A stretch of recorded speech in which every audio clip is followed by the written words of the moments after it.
Imagina que toda tu vida es un largo viaje. Caminas por un sendero, a veces iluminado por el sol, a veces oculto por la niebla. En el camino aparecen alegrías, victorias, momentos de felicidad, pero siempre, inevitablemente, llegan el dolor, las pérdidas y las decepciones. Sientes que hay algo en común que une todas las vidas humanas, sin importar la riqueza, la posición o la fuerza.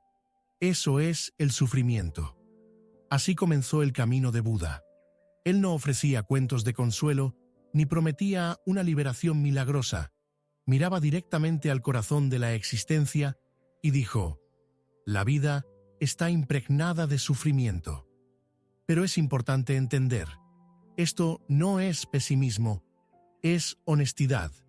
Solo mirando la verdad de frente podemos encontrar la salida. Buda formuló lo que se conoce como las 4 nobles verdades. Son como un mapa que muestra no solo el problema, sino también el camino hacia su solución. No es un dogma religioso, sino una guía práctica para cualquier persona. Primera verdad: la vida incluye sufrimiento. Puedes llamarlo dolor, insatisfacción, ansiedad. Todos lo conocemos. A veces es un golpe evidente, la muerte de un ser querido, una enfermedad, una traición. Y otras veces, una sensación silenciosa de que siempre falta algo. Compras algo nuevo y la alegría pasa. Alcanzas una meta y de inmediato aparece un nuevo vacío. Buda decía: incluso las cosas agradables llevan en sí mismas la semilla del sufrimiento, porque son impermanentes. Todo lo que nos ata un día desaparecerá, y si construimos la felicidad solo sobre eso, inevitablemente nos encontraremos con el dolor. Segunda verdad: la causa del sufrimiento. El sufrimiento no llega por casualidad. Su raíz es la sed. Sed de poseer, de retener, de controlar. Queremos que el mundo sea como a nosotros nos gusta. Tememos perder y perseguimos placeres. Y en esta carrera interminable nace el sufrimiento. Piensa, ¿cuántas veces tu ira, tus celos o tu miedo surgieron justamente porque las cosas no iban según tu plan?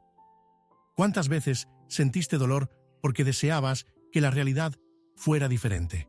Buda llamó a esto taña, la sed que nos mantiene encadenados. Tercera verdad: el fin del sufrimiento es posible. Aquí empieza la liberación. El sufrimiento no es eterno, no es un destino sin salida. Si su causa es la sed y el apego, entonces eliminarlos significa encontrar la libertad. Buda decía: es posible vivir sin esa lucha constante, sin ese fuego interior que consume por dentro. Imagina una hoguera. Mientras eches leña, seguirá ardiendo. Pero si dejas de alimentar el fuego, poco a poco se apaga. Lo mismo ocurre con nuestro sufrimiento. Si dejamos de alimentarlo con ansias y apegos, se extingue. Esta verdad no trata de una frialdad sin emociones, sino de libertad, de la posibilidad de amar sin aferrarse, de vivir con alegría, aun sabiendo que todo cambia. Cuarta verdad: el camino hacia la liberación. Buda no se detuvo diciendo solo se puede acabar con el sufrimiento. Mostró un camino concreto, el noble óctuple sendero, del cual hablaremos más adelante. Lo importante ahora es entender, no es una promesa lejana, sino un camino real que puede recorrerse paso a paso. Es un sendero de sabiduría, ética y entrenamiento de la mente. No exige fe en lo sobrenatural, solo exige disposición para mirarse con honestidad y entrenar la mente del mismo modo en que entrenamos el cuerpo. ¿Por qué esto es importante para ti? Escucha bien. Las 4 nobles verdades no son filosofía para monjes. Son un espejo donde cada uno puede reconocerse. Cuando discutes con alguien querido y luego te arrepientes, eso es la primera verdad. Cuando descubres que la causa fue tu orgullo o tu deseo de tener razón, esa es la segunda. Cuando pruebas a soltar y sientes alivio, Esa es la tercera. Y cuando buscas un modo de no repetir los mismos errores, ya entraste en la cuarta. Buda no enseñó a huir del mundo, enseñó a ser libre dentro del mundo. La metáfora del médico a menudo se compara a Buda con un médico. La primera verdad es el diagnóstico. Hay una enfermedad, sufrimiento. La segunda es la causa, el virus del deseo y el apego. La tercera es el pronóstico. La enfermedad es curable. La cuarta es el tratamiento, un camino concreto. No es teoría, es una terapia para la mente y el corazón. Tu punto de entrada. Y aquí quiero hacerte una pregunta. ¿En cuál de estas verdades te reconoces? ¿Sientes dolor e insatisfacción? ¿Ves que su raíz está en tus deseos? ¿Has intentado soltar alguna vez? ¿O estás al inicio, buscando prácticas que te ayuden? Tus respuestas a estas preguntas son tu entrada personal a la enseñanza de Buda. En lugar de conclusión, las 4 nobles verdades no son una filosofía abstracta. Son como una linterna en la oscuridad. No quita la noche, pero muestra el camino. Y si estás dispuesto a caminar, este sendero te llevará a la libertad interior. No mañana, no en otra vida, sino empezando desde este mismo momento. Imagina lanzar una piedra a un lago tranquilo. Las ondas se expanden en todas direcciones, se alejan de ti, y tarde o temprano regresan a la orilla. El karma funciona de la misma manera. Cada acción, cada palabra, cada pensamiento que producimos genera una onda en el tejido de la vida. Y esas ondas, aunque no lo veamos de inmediato, vuelven hacia nosotros. Muchos piensan que el karma es un castigo o una recompensa, como si existiera un juez cósmico anotando nuestras faltas y méritos. Pero no es así. El karma no es un premio ni un castigo. Es una ley natural de causa y efecto. Nada más, nada menos. El karma en lo cotidiano. Cuando hablas con amabilidad a alguien, creas una semilla de confianza y paz. Cuando insultas o hieres, generas desconfianza y dolor. ¿Qué cosechas al final? Lo mismo que sembraste. Imagina tu mente como un jardín. Si plantas semillas de resentimiento, crecerán espinas. Si siembras gratitud y compasión, brotarán flores. No porque el universo quiera recompensarte, sino porque así funciona la naturaleza de la vida. Karma interno y karma externo. No todo el karma es visible.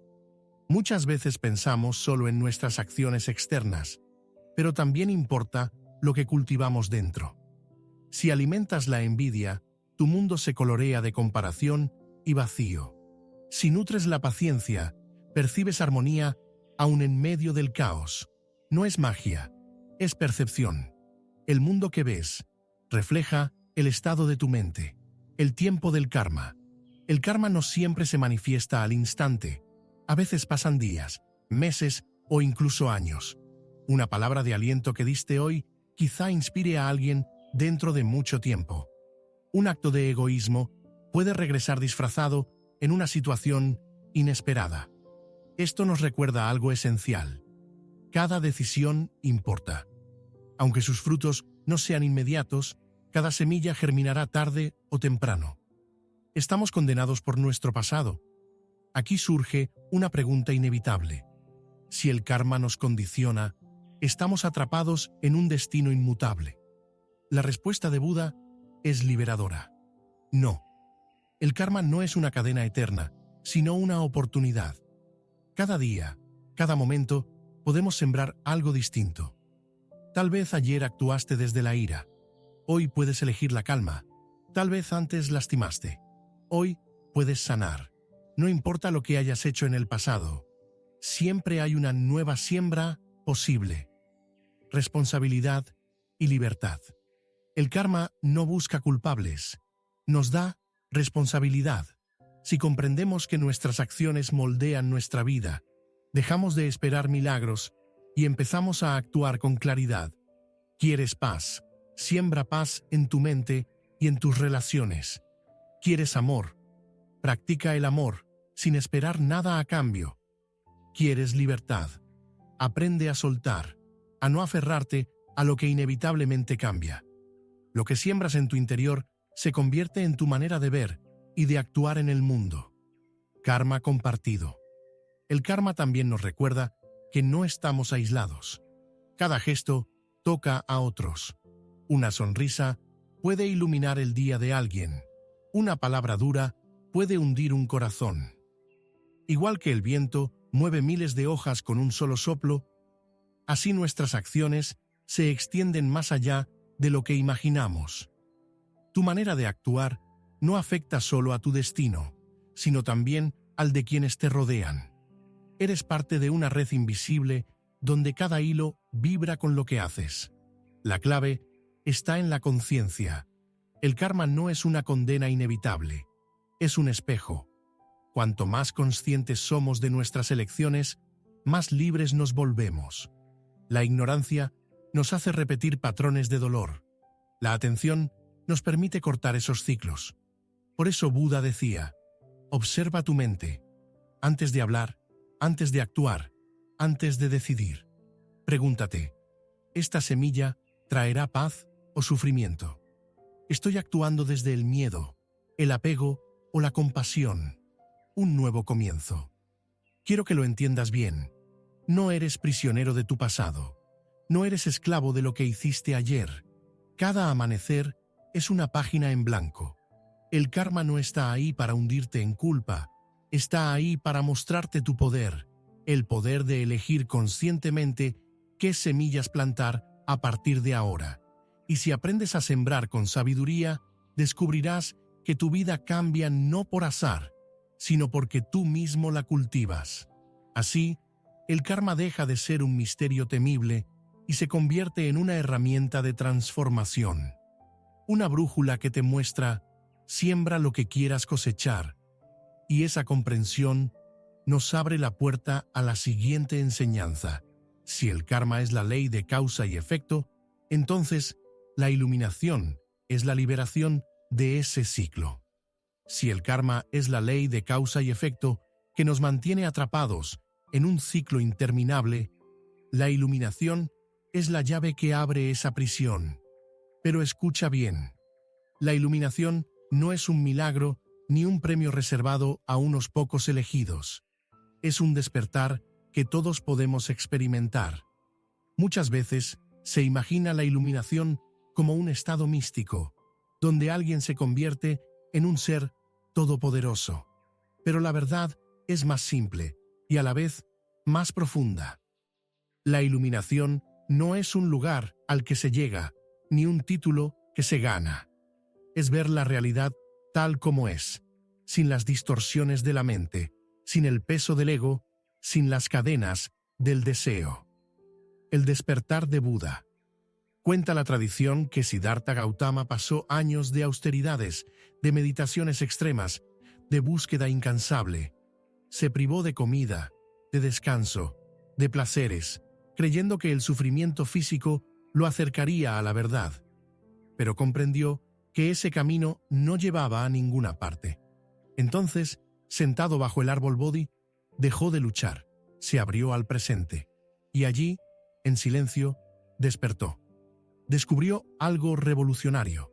El sufrimiento no proviene del mundo exterior, sino de nuestro apego a él. Nos aferramos a cosas, personas, ideas, y en ese apego construimos nuestra prisión. La iluminación fue comprender que soltar es la verdadera libertad. La metáfora del pez. Imagina un pez que ha vivido siempre en el océano. Nunca se cuestiona el agua, simplemente nada en ella, sin saber que todo lo que hace depende de ese entorno invisible. Nosotros somos como ese pez, nadando en un océano de pensamientos, deseos y miedos. Creemos que eso es la realidad. La iluminación es el instante en que el pez se da cuenta del agua. No deja de nadar, pero ahora comprende. Ve el océano tal como es. ¿Qué significa vivir iluminado? No se trata de dejar de sentir. No es convertirse en un ser frío o distante. Al contrario, es amar sin poseer. ayudar sin esperar recompensa, disfrutar sin miedo a perder. La iluminación es comprender la impermanencia. Todo cambia, los momentos felices y los tristes, las personas, los logros. Cuando dejas de aferrarte, cuando aceptas que nada es permanente, descubres una paz que no depende de las circunstancias. La llama que se comparte. Una de las metáforas más bellas del budismo compara la iluminación con una llama. Imagina que enciendes una vela en la oscuridad.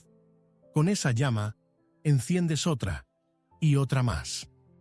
Cada vela brilla por sí misma, pero la llama sigue siendo la misma. Así es la iluminación. No es algo que se guarda solo para uno. Es una luz que se expande, que puede encender a otros sin apagarse. No es un evento mágico. La iluminación no ocurre de la noche a la mañana. No es un rayo que cae del cielo. Es un proceso. Practicar la atención plena, cultivar la compasión, entrenar la mente. Paso a paso, capa tras capa, vamos soltando lo que no somos hasta descubrir lo que siempre estuvo ahí. Claridad, libertad, paz. Buda nunca dijo que la iluminación fuera inalcanzable. Al contrario, dejó un mapa. Ese mapa es el noble octuple sendero, un conjunto de principios que cualquiera puede practicar, sin importar su edad, su cultura o su vida cotidiana. Tu experiencia directa. No basta con entender esto intelectualmente. La iluminación no es una idea. Es una experiencia directa. Puedes leer miles de libros, escuchar cientos de enseñanzas, pero hasta que no observes tu mente, hasta que no sueltes tus propios apegos, seguirás siendo teoría. Por eso, la práctica de la meditación y de la atención plena es esencial. No para escapar de la vida, sino para verla con claridad. Una invitación. Tal vez pienses que la iluminación es algo demasiado lejano, pero pregúntate, ¿cuántas veces, aunque sea por un instante, has sentido una paz profunda al soltar un rencor, al aceptar una pérdida, al vivir el presente sin distracciones? Eso es un destello de iluminación. No esperes a estar en una montaña aislada. Empieza aquí, ahora. Cada momento es una oportunidad de despertar. La iluminación no es un sueño reservado a santos ni a monjes.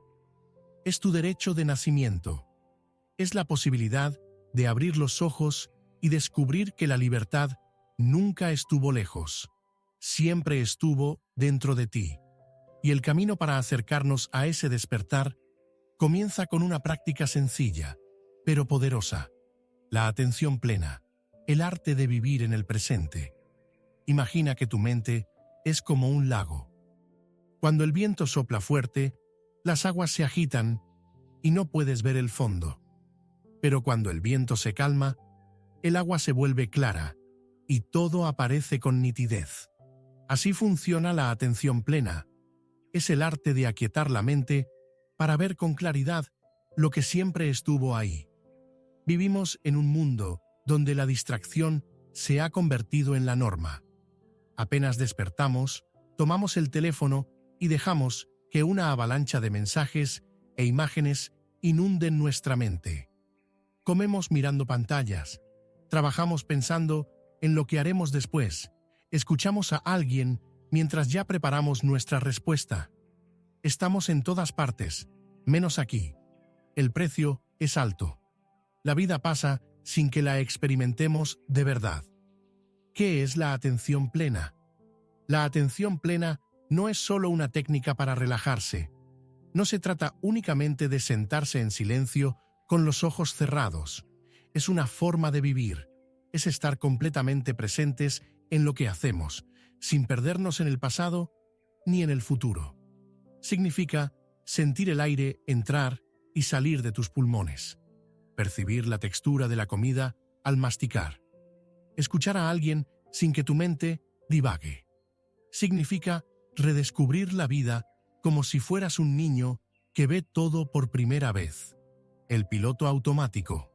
La mayoría de las veces vivimos en piloto automático. reaccionamos sin pensar, nos enojamos, nos preocupamos, repetimos patrones que nos causan dolor.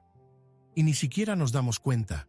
La atención plena rompe ese ciclo. Nos permite ver cómo surge la ira antes de que explote, cómo se forma la ansiedad antes de que nos paralice. Y al verlo, tenemos la libertad de elegir cómo responder en lugar de reaccionar automáticamente. El entrenamiento de la mente. No esperes resultados inmediatos. Practicar la atención plena es como entrenar un músculo. Al principio, notas que tu mente se escapa todo el tiempo. Te descubres pensando en 1000 cosas cuando querías concentrarte en tu respiración. Y eso está bien. Cada vez que te das cuenta y vuelves al presente, es como levantar una pesa más en el gimnasio de la mente. Con el tiempo, tu capacidad de estar presente se fortalece. Y lo que antes parecía imposible, vivir con calma en medio del caos, empieza a volverse natural. En la vida cotidiana, no necesitas ser monje ni meditar horas para practicar la atención plena. Cada instante es una oportunidad. Al lavar los platos, siente el agua en tus manos. Al caminar, nota cada paso y el contacto de tus pies con el suelo. Al hablar con alguien, escucha de verdad, sin prisas, sin pensar en tu respuesta. Lo cotidiano se transforma en una práctica espiritual, el regalo de la presencia. Cuando estás realmente presente, descubres algo increíble. El sufrimiento empieza a disminuir, no porque la vida se vuelva perfecta, sino porque dejas de resistirte a lo que es.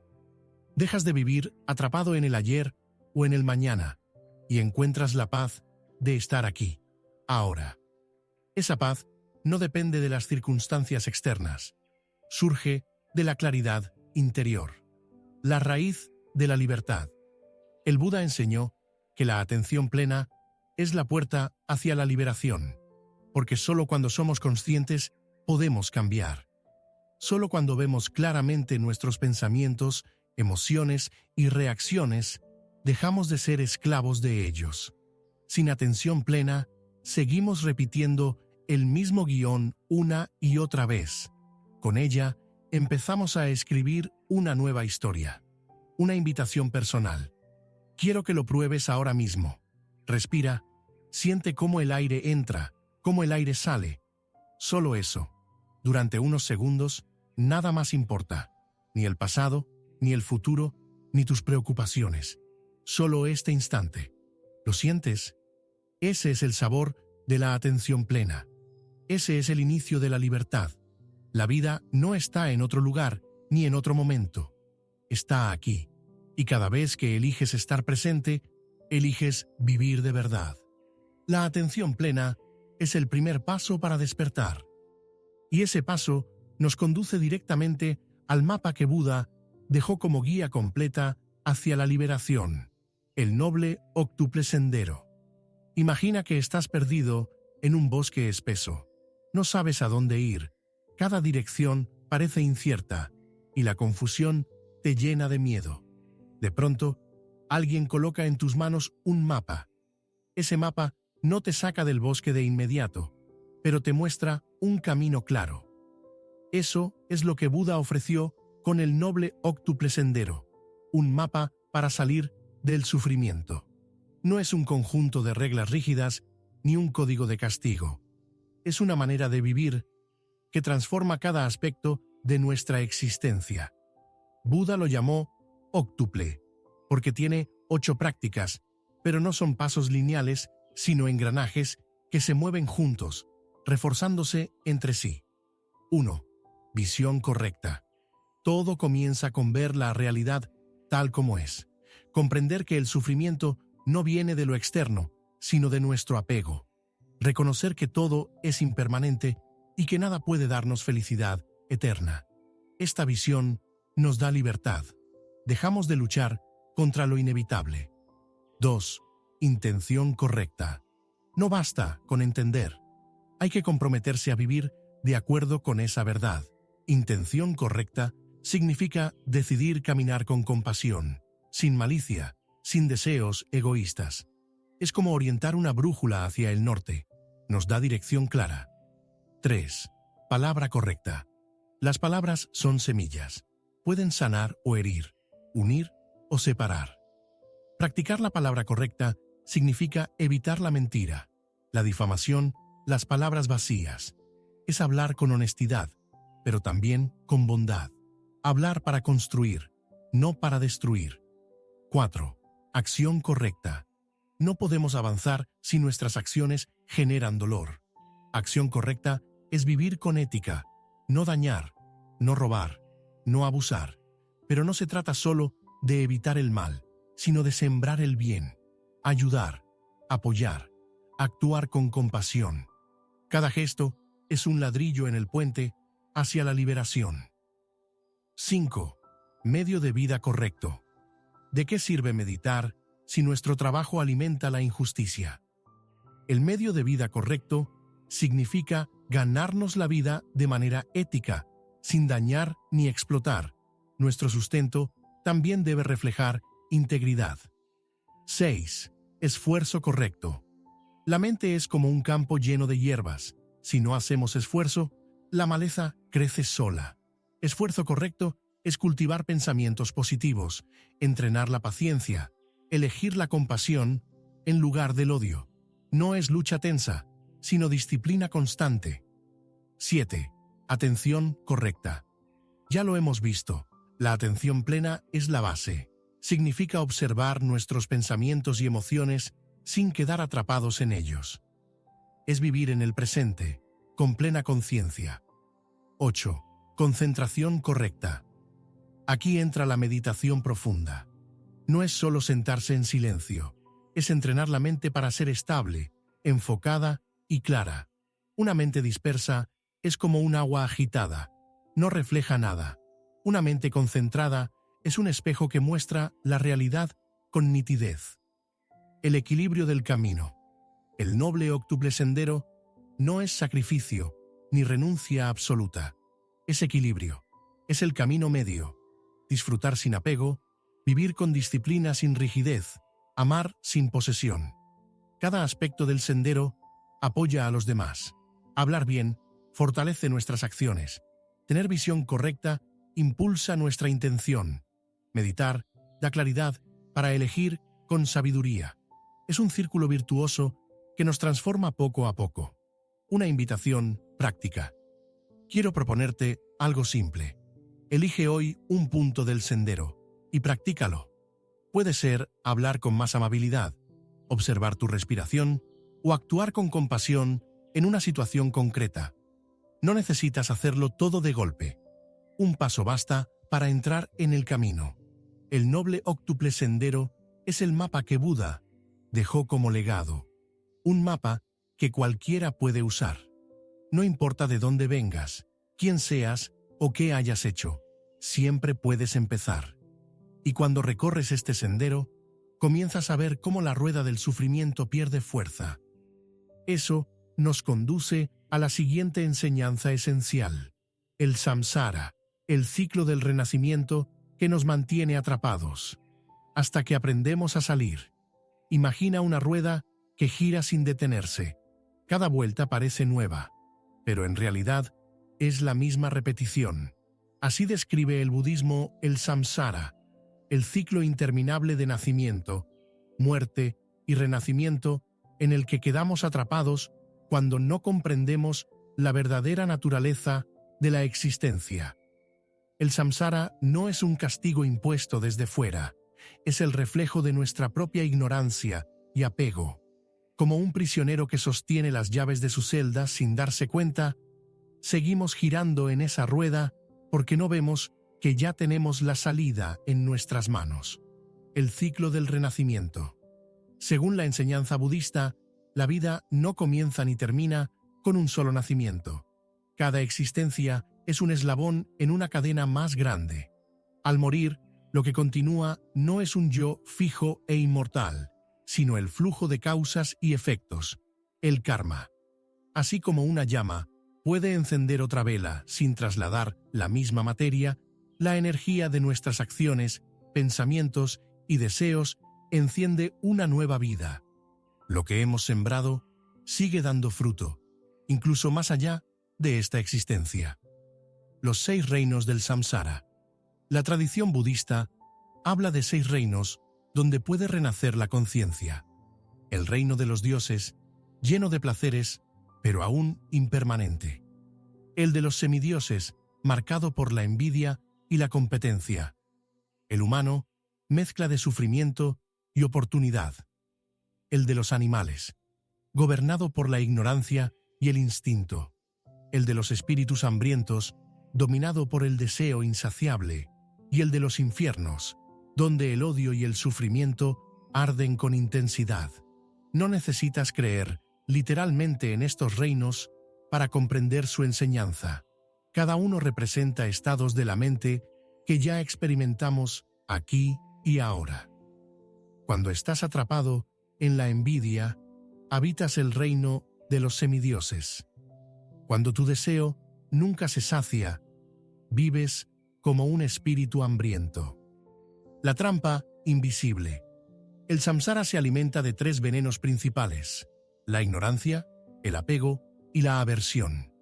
Ignorancia es no ver la impermanencia de todas las cosas. Apego es aferrarse a lo que cambia, esperando que dure para siempre. Aversión es rechazar lo que la vida trae, luchando contra lo inevitable. Estos venenos hacen girar la rueda una y otra vez. El reino humano. La oportunidad. Entre todos los estados de existencia, el más valioso es el humano. ¿Por qué? Porque en él conviven tanto el sufrimiento como la posibilidad de despertar. Los dioses, perdidos en placeres, no buscan liberación. Los seres en infiernos, hundidos en dolor, no tienen espacio para reflexionar. Solo la vida humana, con su mezcla de alegría y pérdida, nos confronta con preguntas profundas. Por eso, Buda decía que haber nacido como humano es una oportunidad preciosa. Aquí es donde podemos romper el ciclo. La salida del samsara. El samsara no es eterno. La llave está en comprender que nada tiene un yo fijo, que todo es impermanente y que el apego es la raíz del dolor. Cuando vemos esto claramente, dejamos de girar en la rueda y entramos en otra dimensión, el nirvana. El camino ya lo conocemos, las 4 nobles verdades y el noble octuple sendero. Practicados con sinceridad, son la vía directa para salir del ciclo. Una reflexión personal. Detente un momento y piensa, ¿cuántas veces en tu vida has repetido los mismos errores? ¿Cuántas veces vuelves a caer en el mismo enojo, en los mismos apegos, en las mismas luchas internas? Ese es tu samsara personal, tu rueda interior que gira sin descanso. El despertar comienza cuando reconoces esas vueltas y decides no repetirlas más. En lugar de conclusión, el samsara parece infinito, pero no lo es. No es una condena, sino un espejo que nos muestra la naturaleza de nuestras elecciones.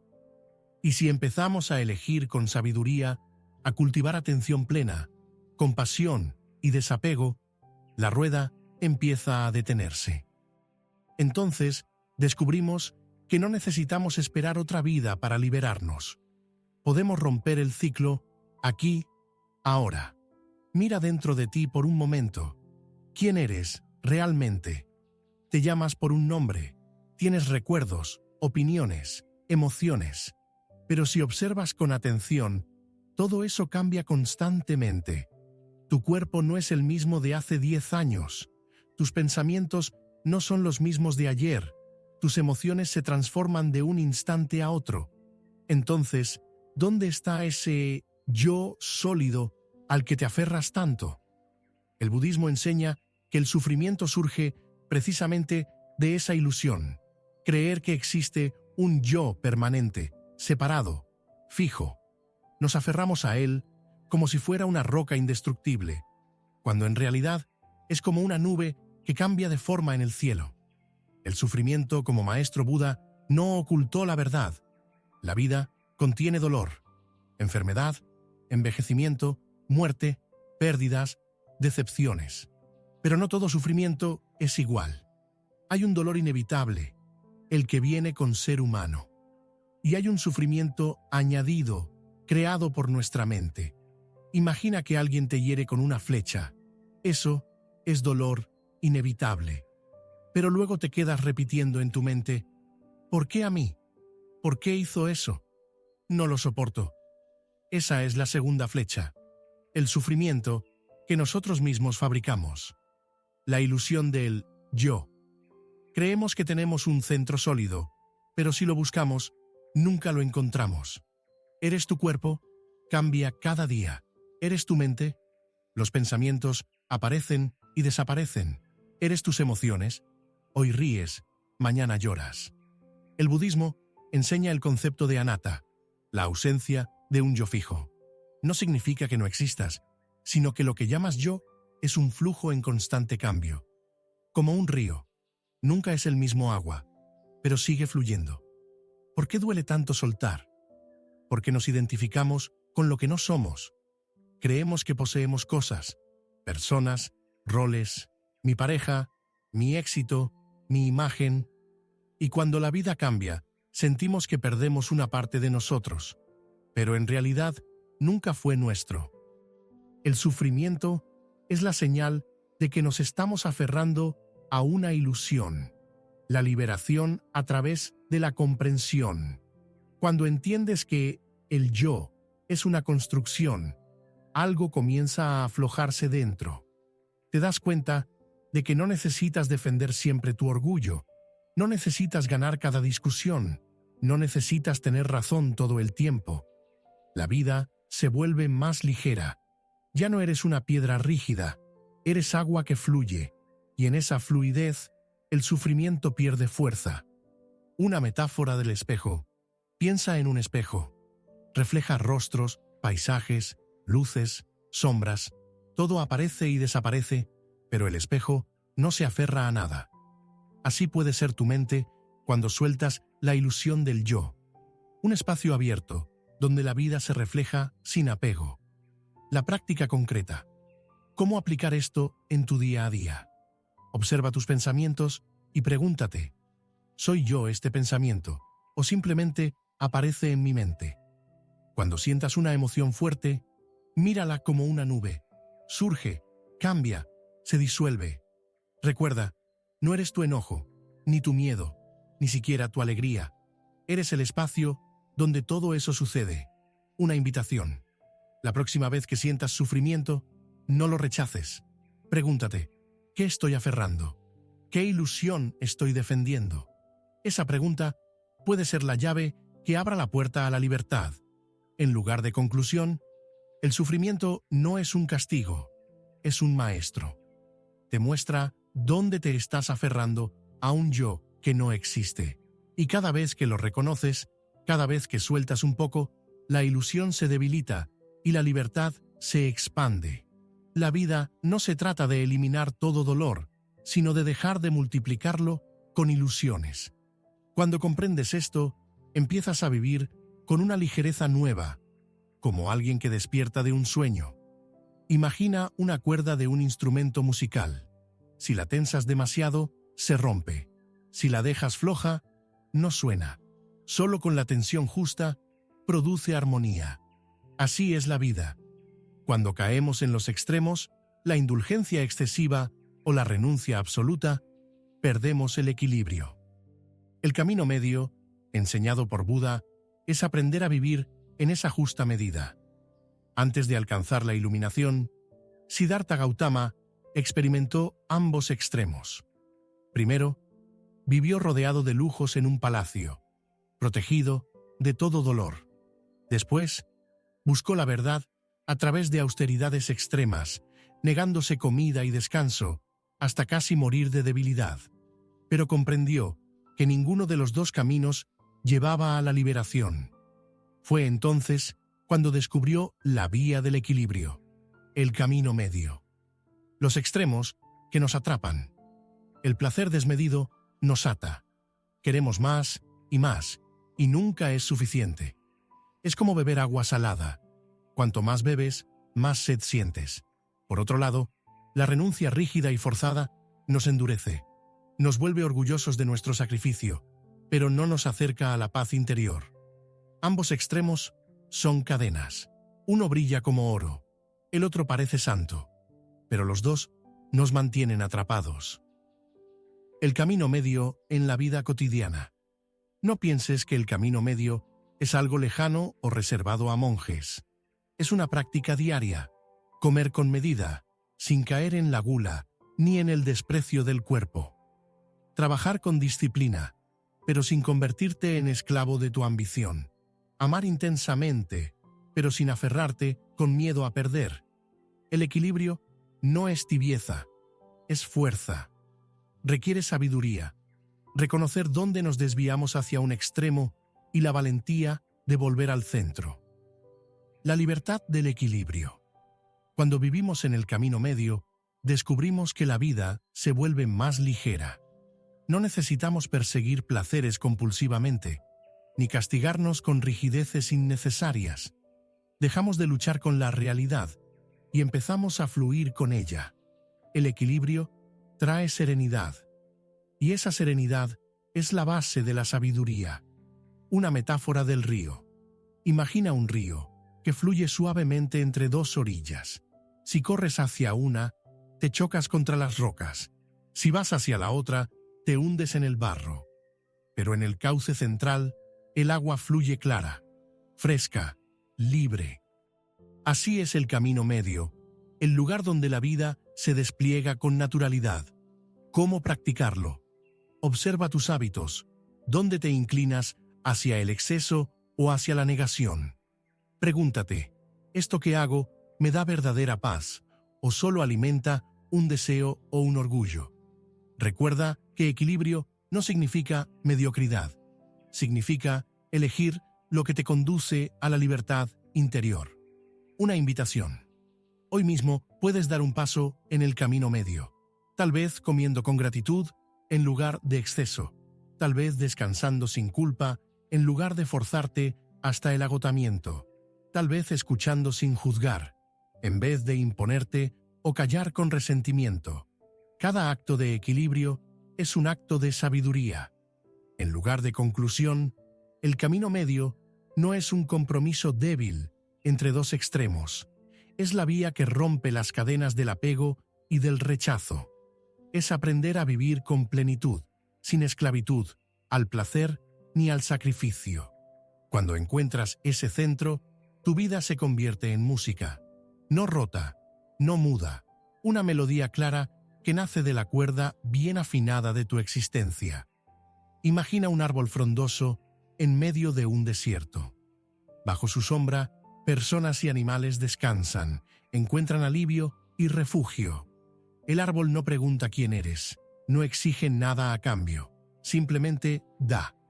Así es la compasión en el budismo, una fuerza silenciosa que nutre y sostiene la vida. La compasión, karuna, no es lástima ni pena. No es mirar al otro desde arriba, como si lo consideráramos débil. Es sentir el dolor ajeno como propio y actuar para aliviarlo. Es comprender que todos, sin excepción, compartimos la misma fragilidad. Todos sufrimos. Todos buscamos felicidad. El corazón de la enseñanza Buda enseñó que la sabiduría y la compasión son como las dos alas de un pájaro. Solo juntas pueden llevarnos a la liberación. Una sin la otra no basta. La sabiduría nos muestra la verdad de la impermanencia y la ausencia de un yo fijo.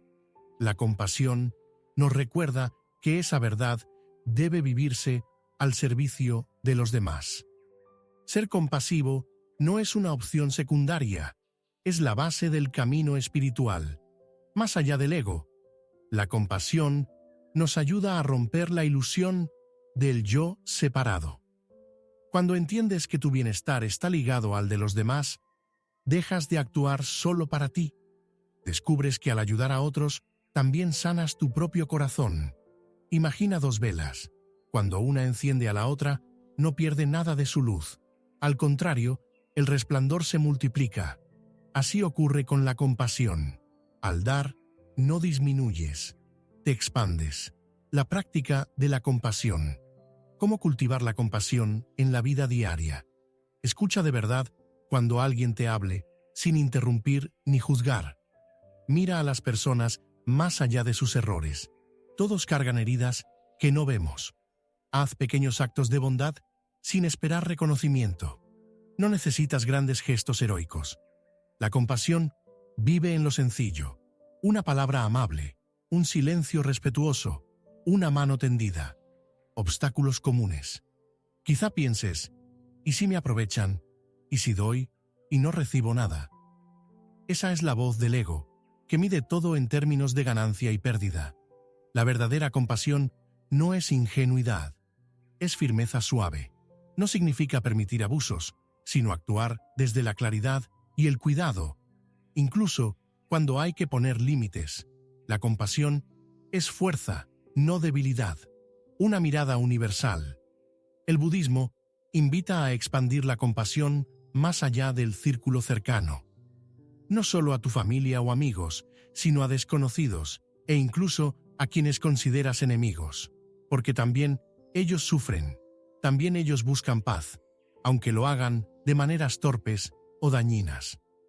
Cuando tu compasión abarca a todos los seres, tu corazón se vuelve vasto como el cielo. Ejercicio de visualización. Cierra los ojos un momento. Piensa en alguien que amas y deséale con sinceridad. Que seas feliz, que estés en paz. Ahora piensa en alguien con quien tienes conflicto. Aunque te cueste, envíale el mismo deseo. Finalmente, extiende ese deseo a todos los seres. Que todos los seres, en todas partes, estén libres del sufrimiento. Esa práctica simple transforma poco a poco tu manera de ver el mundo. En lugar de conclusión, la compasión universal no es un ideal lejano, es la esencia misma de lo humano. Cada vez que eliges comprender en lugar de juzgar, aliviar en lugar de herir, acompañar en lugar de ignorar, das un paso en el camino de Buda. Porque al final, la verdadera iluminación no es huir del mundo, sino abrazarlo con un corazón despierto. Imagina un lago en calma. El agua es tan clara que puedes ver el fondo, cada piedra, cada reflejo del cielo. Ahora imagina ese mismo lago agitado por una tormenta. Las olas rompen la superficie, el agua se enturbia y nada se distingue. Así es nuestra mente.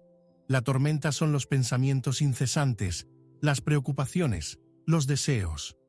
La meditación es el arte de devolver calma al lago, de permitir que la conciencia despierte y vea con claridad. Más que una técnica, mucha gente cree que meditar es sentarse en silencio, cerrar los ojos y no pensar en nada. Pero la meditación no es escapar de la mente, sino observarla.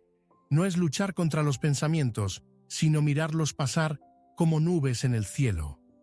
En el budismo, la meditación es la herramienta central para despertar.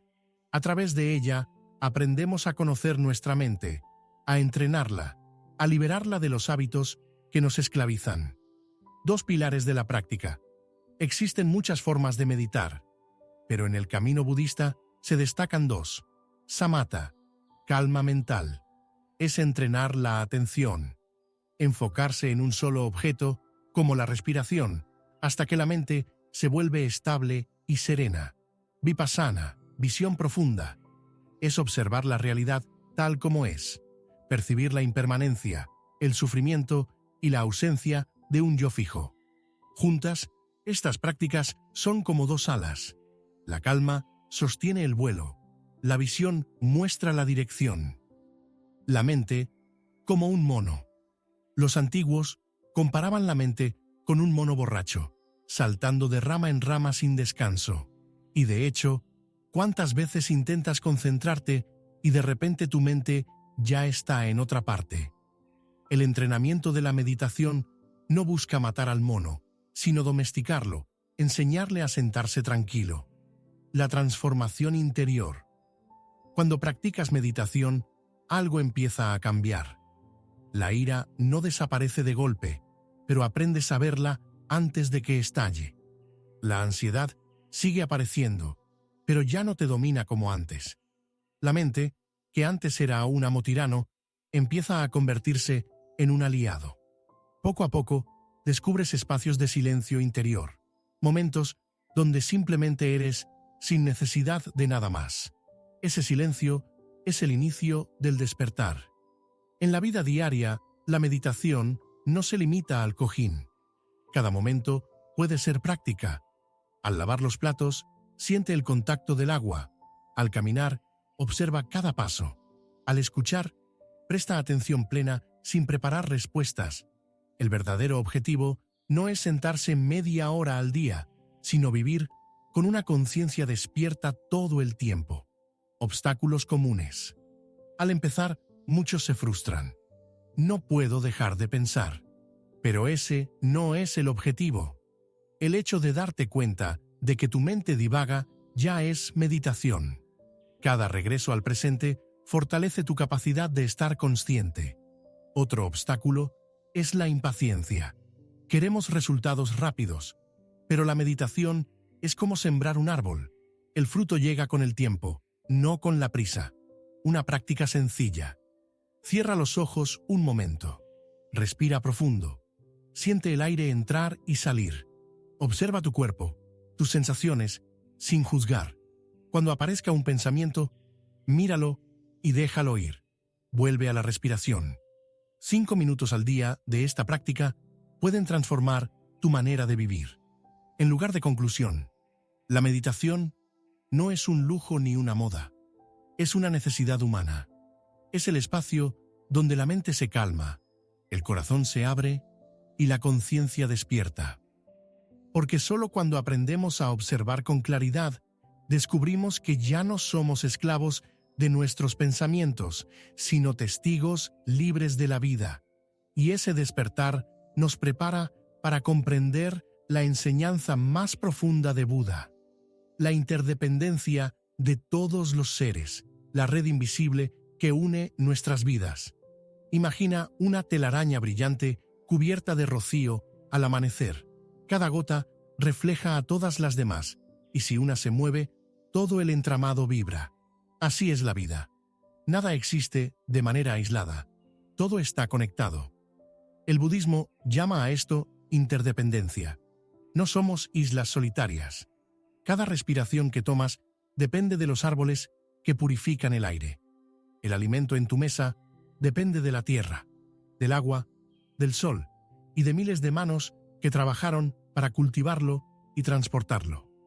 Incluso tus pensamientos están moldeados por las palabras de otros, por la cultura en la que naciste, por experiencias compartidas. El mito de la independencia. El ego nos hace creer que somos completamente autónomos. Yo me hice a mí mismo. Yo controlo mi destino.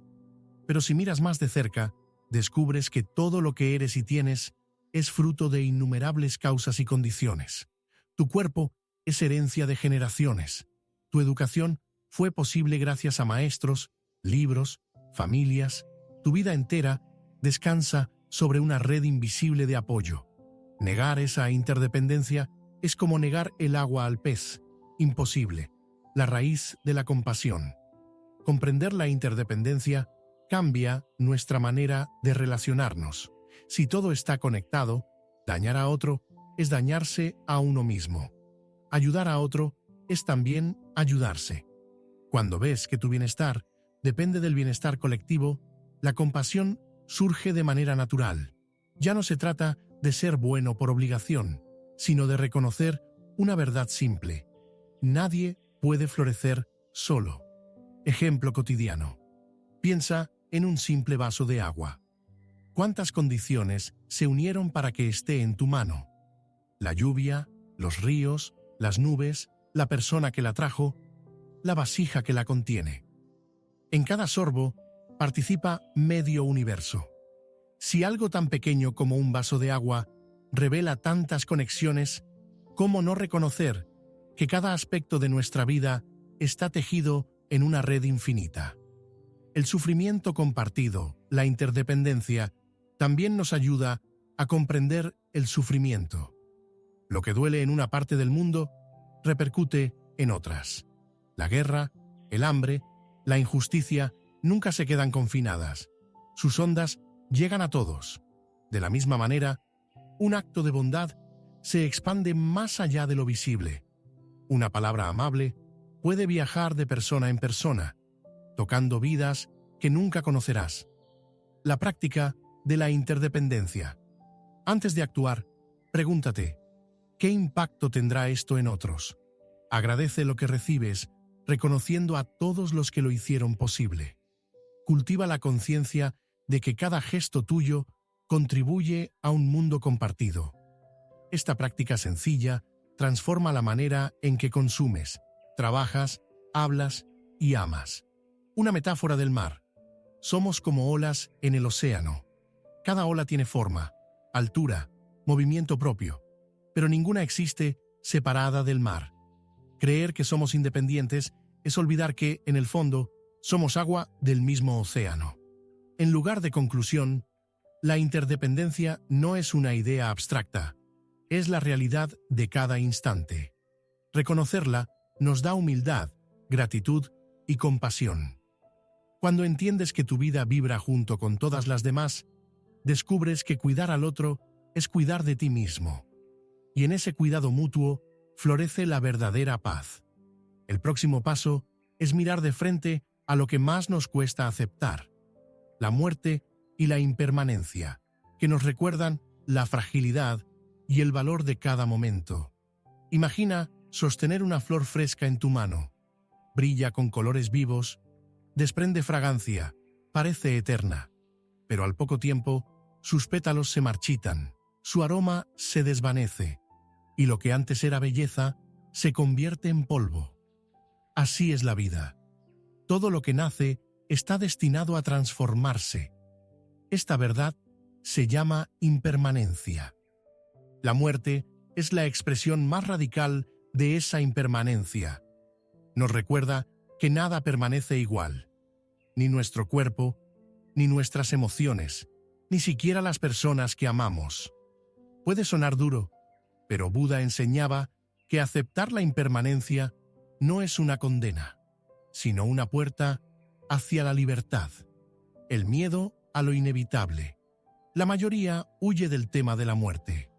Vivimos como si fuéramos inmortales, posponiendo decisiones importantes, postergando palabras de amor, creyendo que siempre habrá más tiempo. Pero la verdad es que cada respiración puede ser la última. Aceptar esto no significa vivir con miedo, sino todo lo contrario. Significa valorar cada instante como único e irrepetible. La muerte como maestra. En la tradición budista, la muerte no es un enemigo, es una maestra silenciosa que nos recuerda lo esencial. Cuando recordamos que todo es pasajero, dejamos de aferrarnos a lo superficial. Las discusiones triviales pierden sentido. El orgullo se derrumba. Lo que realmente importa, el amor, la compasión, la paz interior, brilla con más fuerza. Una metáfora de la arena.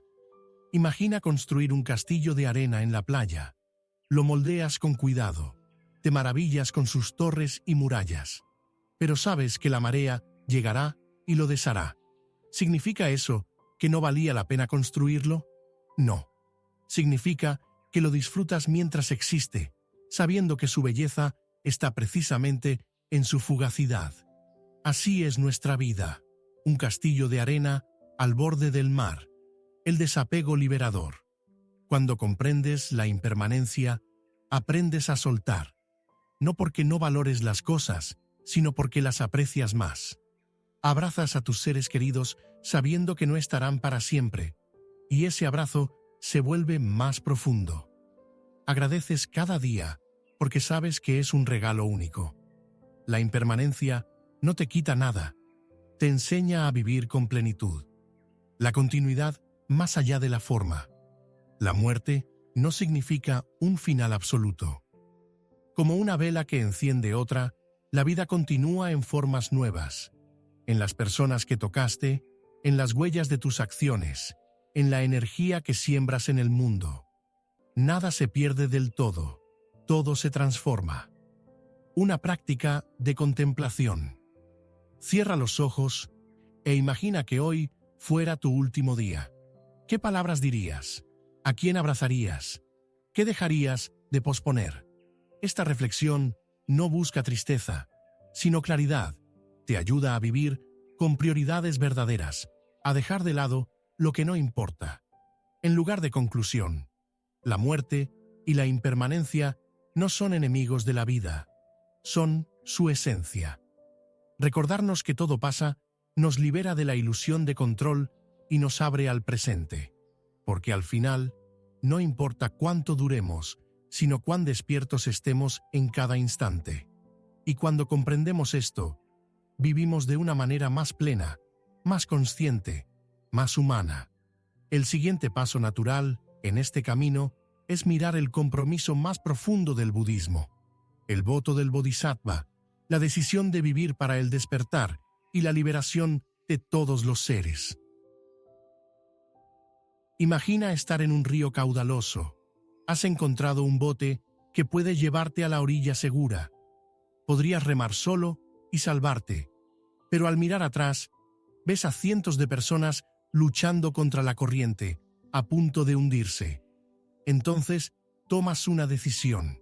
No irás solo a la otra orilla. Volverás una y otra vez para ayudar a que otros también crucen. Esa es la esencia del voto del bodhisattva.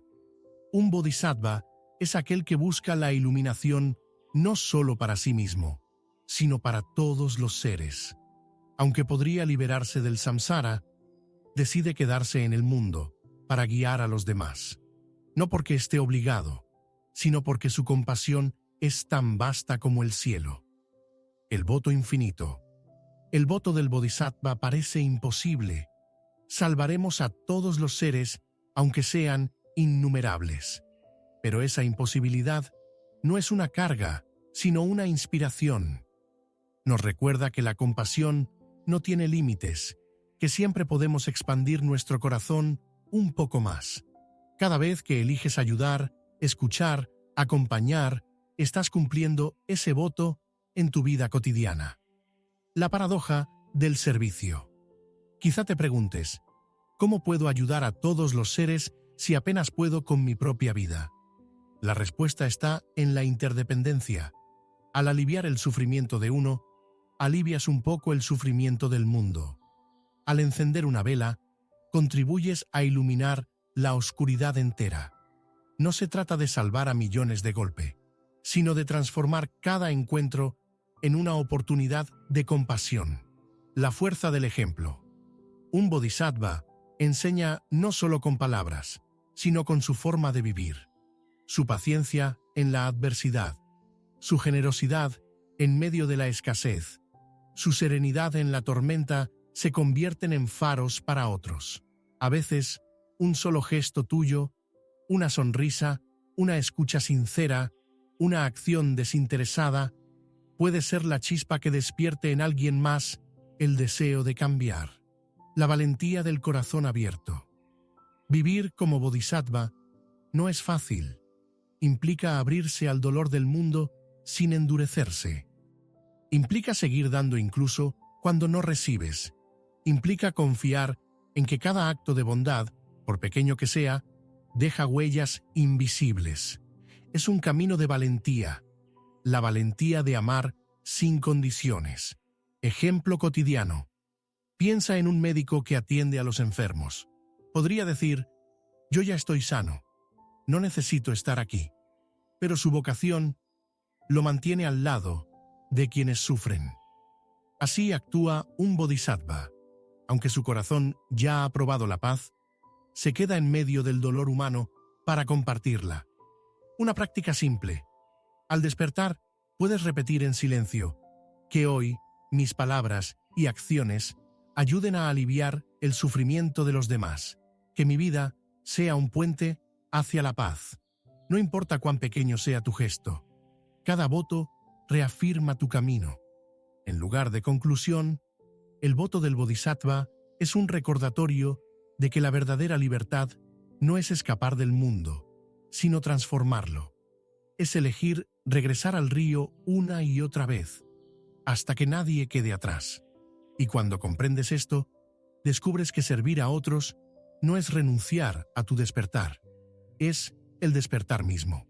El siguiente paso en este viaje espiritual es poner en práctica una virtud fundamental del budismo: la generosidad y el arte de vivir sin apego. Imagina sostener arena entre tus manos. Cuanto más aprietas los puños, más rápido se escapa. Pero si aflojas la presión, la arena permanece suave sobre tu palma. Así ocurre con la vida. Cuanto más intentamos poseer y controlar, más sufrimos. La verdadera abundancia surge cuando aprendemos a soltar. En el budismo, la práctica de la generosidad, dana, y el desapego es fundamental. No se trata solo de dar objetos materiales, sino de ofrecer tiempo, atención, amor, comprensión, y al mismo tiempo aprender a no aferrarnos a lo que inevitablemente cambia. Generosidad, el arte de dar. Dar no significa perder. Al contrario, cada acto de generosidad ensancha el corazón. Una sonrisa, una palabra amable, un gesto de apoyo pueden transformar el día de alguien. No necesitas riqueza para practicar la generosidad. Basta con la intención sincera de aliviar el sufrimiento del otro. Buda decía que incluso una gota de agua ofrecida con compasión tiene un valor incalculable. El apego como raíz del dolor. El apego nos hace creer que las cosas y las personas nos pertenecen, pero la realidad nos recuerda lo contrario. Todo cambia, todo se transforma. Aferrarse es luchar contra esa verdad, y esa lucha genera sufrimiento. La práctica del desapego no es indiferencia ni frialdad, es amar profundamente sin querer poseer, es disfrutar sin miedo a perder, es soltar con gratitud en lugar de con desesperación. Una metáfora del río. Imagina un río que fluye sin detenerse. Si intentas retener el agua en tus manos, se escurre. Pero si pones tus manos abiertas, puedes sentir su frescura, disfrutarla por un instante y dejarla seguir su curso. Así es la vida, un fluir continuo que solo se aprecia cuando no intentamos detenerlo. Generosidad hacia uno mismo. La práctica no se limita a los demás.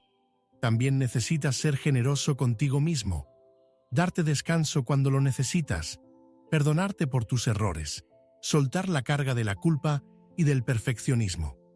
Sin esa autocompasión, la generosidad hacia los demás se vuelve frágil.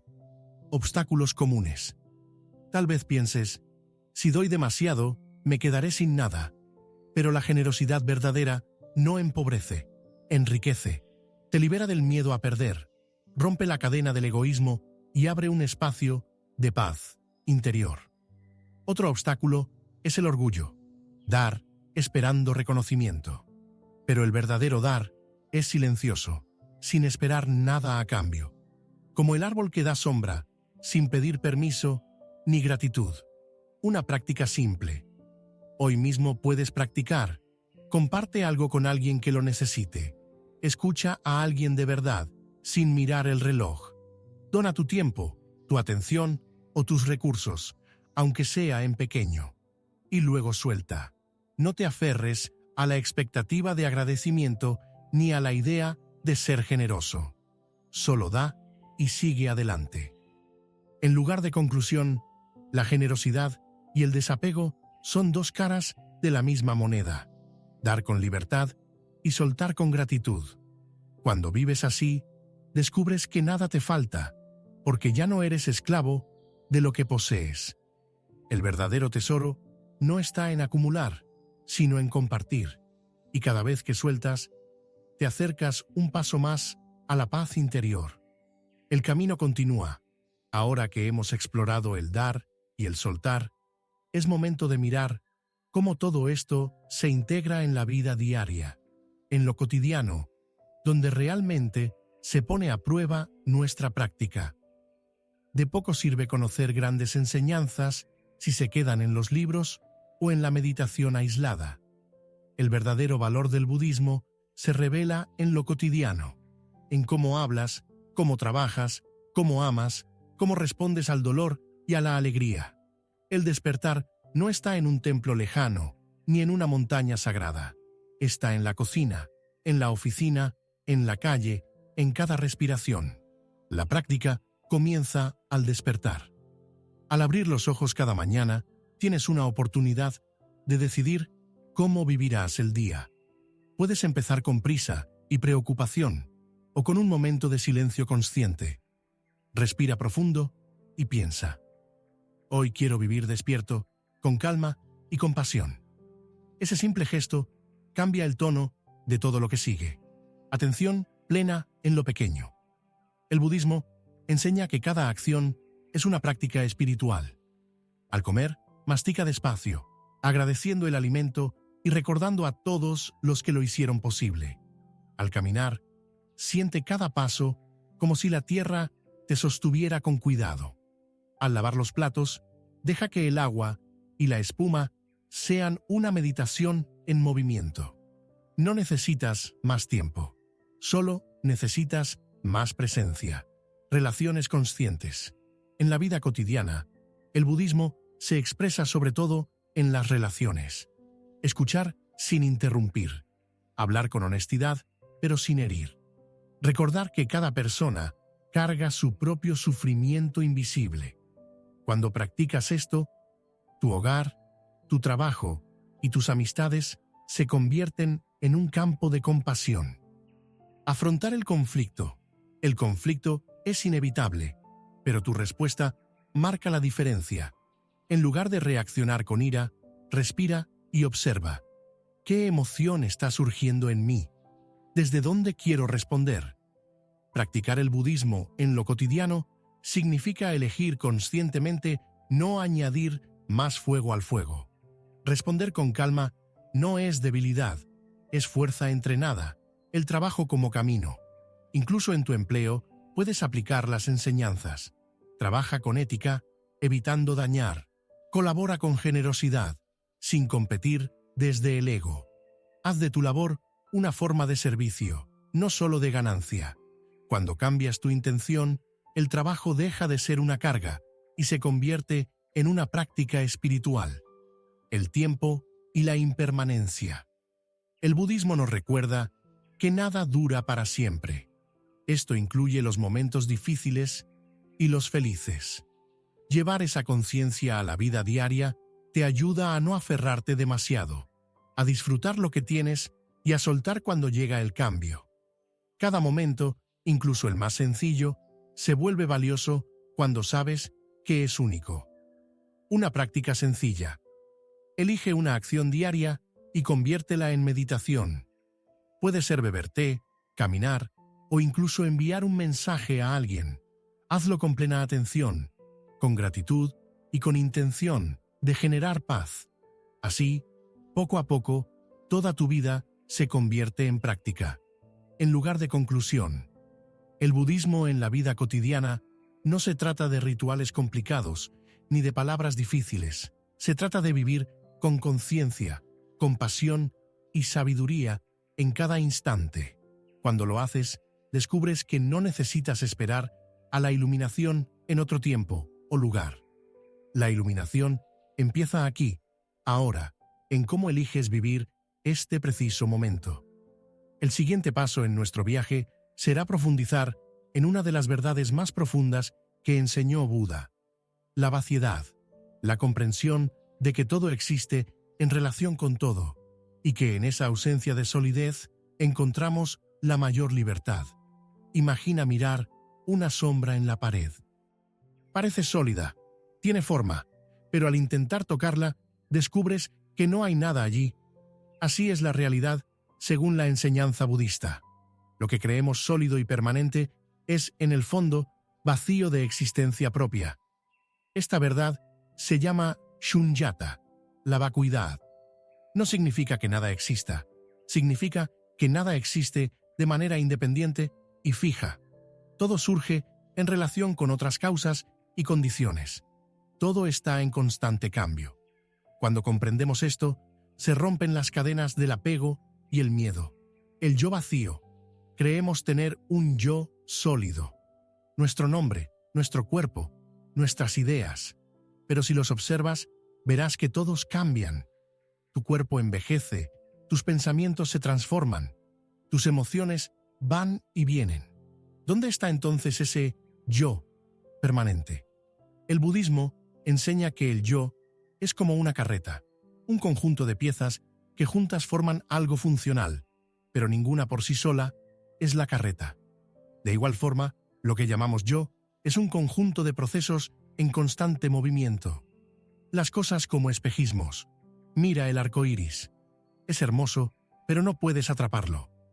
Aparece cuando se dan ciertas condiciones: lluvia, sol, ángulo de visión. No existe por sí mismo. Así ocurre con todo lo que nos rodea. El dinero, la fama, incluso las relaciones. Brillan como un arco iris, pero no son sólidos. Apegarnos a ellos, como si fueran eternos, es la raíz de nuestra frustración. La libertad en la vacuidad. Al comprender la vacuidad, la vida se aligera. Ya no sentimos que debemos defender un yo rígido. Ya no nos aferramos con desesperación a lo que cambia. Descubrimos que todo es más fluido, más ligero, más abierto. La vacuidad no es nada frío ni negativo. Es espacio, es posibilidad. Es el cielo despejado en el que todo puede surgir. Ejemplo cotidiano. Piensa en una discusión. Crees que tienes la razón y luchas por defender tu punto de vista. Pero cuando observas con claridad, notas que tus argumentos dependen de tu historia, tu educación, tu perspectiva, y los del otro también. Ambos son construcciones, ninguno es absoluto. Comprender esto abre la puerta a la humildad y al diálogo, la vacuidad y la compasión. Al ver que nada existe de manera aislada, surge espontáneamente la compasión, porque comprendes que tú y los demás no están separados, que el dolor de otro no es ajeno al tuyo, que su felicidad repercute también en ti. La vacuidad, lejos de alejarnos, nos conecta más profundamente con la vida. Una práctica de contemplación. Elige un objeto cotidiano, como una taza. Observa, ¿de qué depende? Del barro, del alfarero, del fuego, del agua, de las personas que la transportaron, de tus manos que la sostienen. De repente, descubres que en esa simple taza está contenido el universo entero. Nada existe por sí mismo. Todo es interdependencia. En lugar de conclusión, la sabiduría de la vacuidad nos libera de las ilusiones que generan apego y sufrimiento. Nos muestra que la vida no es un bloque rígido, sino un río en movimiento constante. Cuando ves el mundo sin ilusiones, ya no necesitas aferrarte. Y en ese soltar encuentras la libertad más profunda. El próximo paso, en nuestro camino, será explorar cómo esta comprensión nos ayuda a enfrentar las emociones difíciles, transformándolas en oportunidades de crecimiento y despertar. Imagina un fuego encendido en medio de tu casa. Si no lo controlas, consume todo a su paso. Así son las emociones difíciles. La ira, el miedo, los celos. Si no las comprendemos, nos destruyen por dentro y dañan a quienes nos rodean. Pero si aprendemos a observarlas y transformarlas, se convierten en fuerza y claridad. Buda no enseñó a negar las emociones ni a fingir que no existen. Enseñó a mirarlas de frente, con atención plena, y descubrir qué esconden detrás. Porque toda emoción difícil es también una oportunidad de despertar. La ira, fuego que consume. La ira surge cuando las cosas no son como queremos.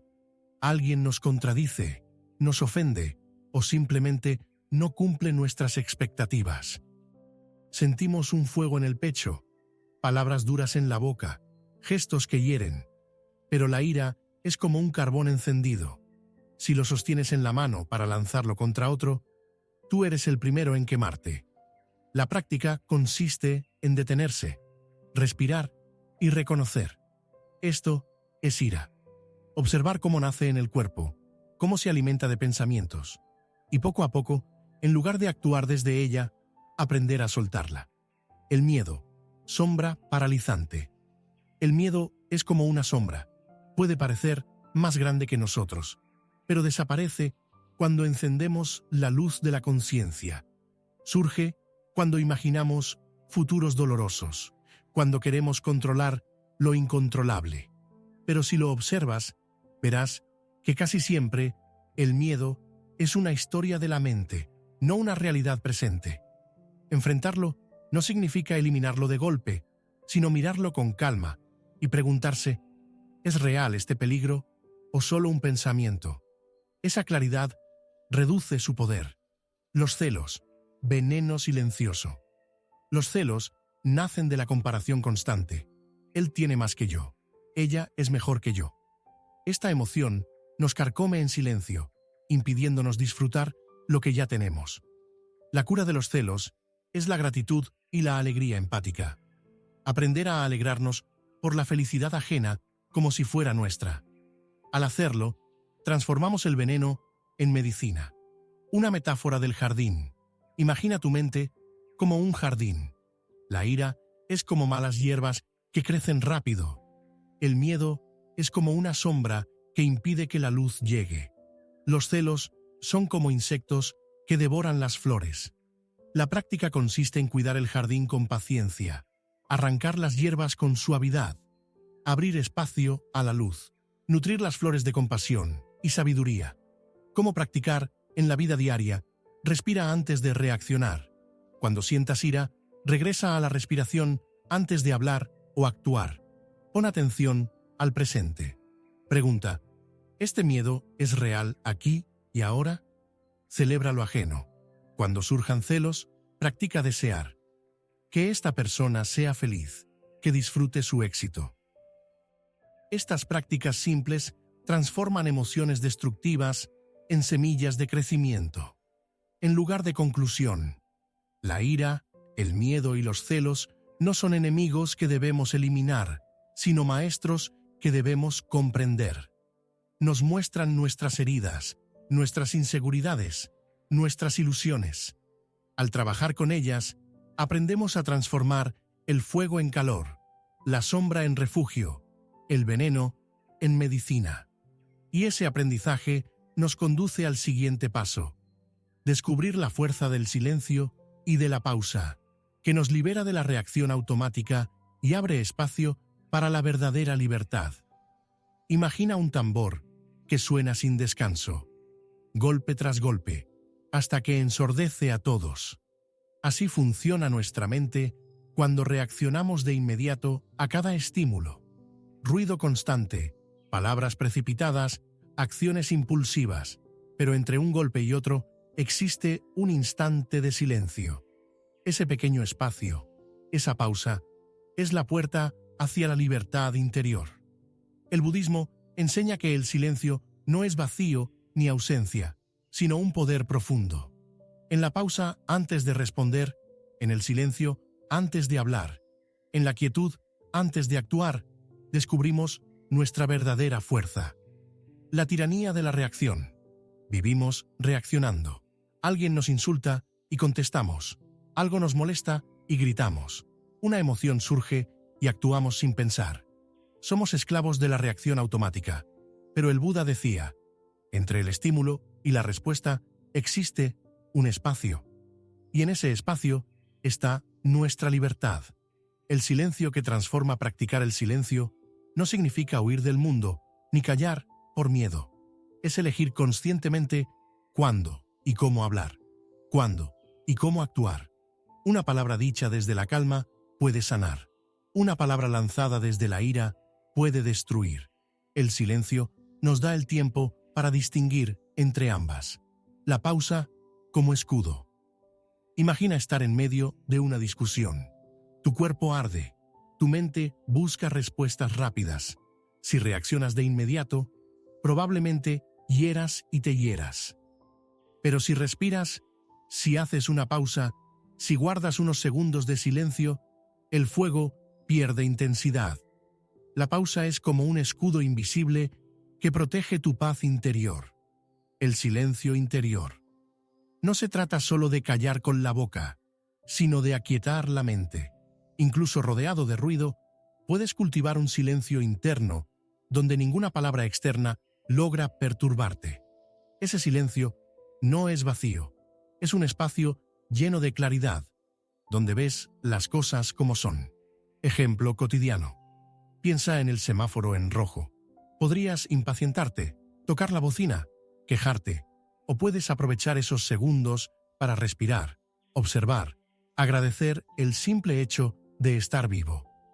Ese instante de pausa transforma lo ordinario en práctica espiritual. ¿Cómo cultivar la pausa? Antes de hablar, respira una vez. Antes de enviar un mensaje, léelo de nuevo en silencio. Antes de reaccionar con enojo, cuenta hasta 3 y observa tu emoción. Pequeños silencios cambian el rumbo de grandes situaciones. Una metáfora del arco. Un arquero no dispara de inmediato. Tensa la cuerda. Respira. Espera el momento exacto.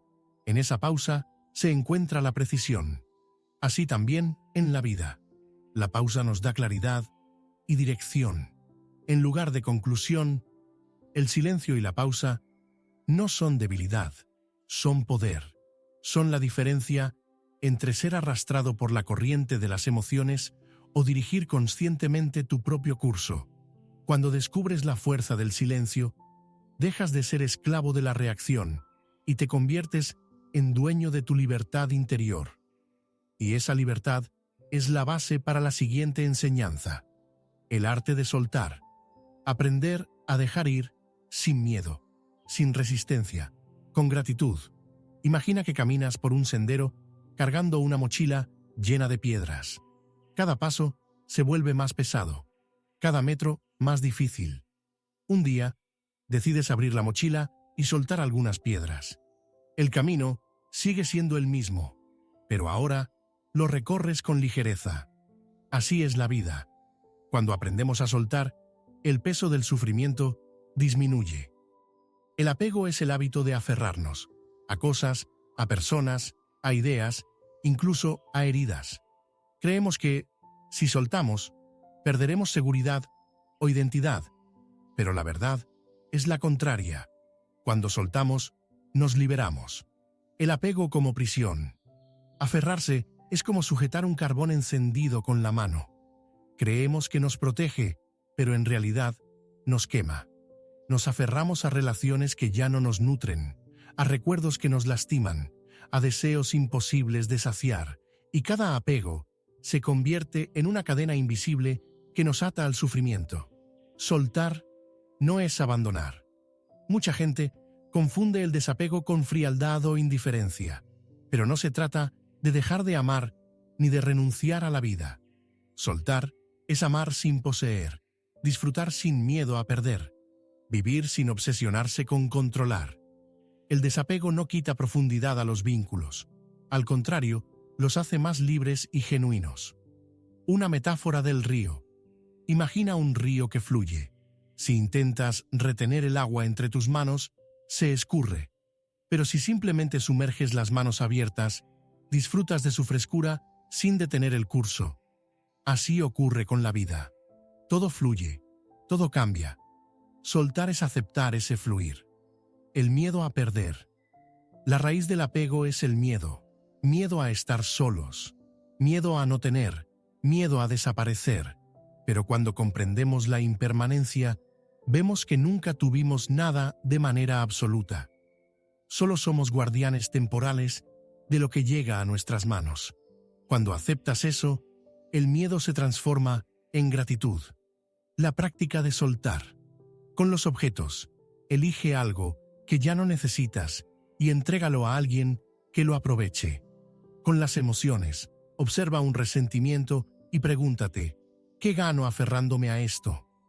Con las ideas, escucha a alguien diferente sin intentar imponer tu visión.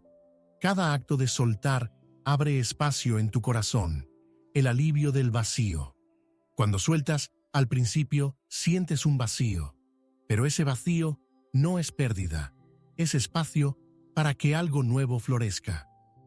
Como un árbol que deja caer sus hojas en otoño para renacer en primavera, así también nosotros necesitamos soltar para crecer, en lugar de conclusión. Soltar no es debilidad, es valentía.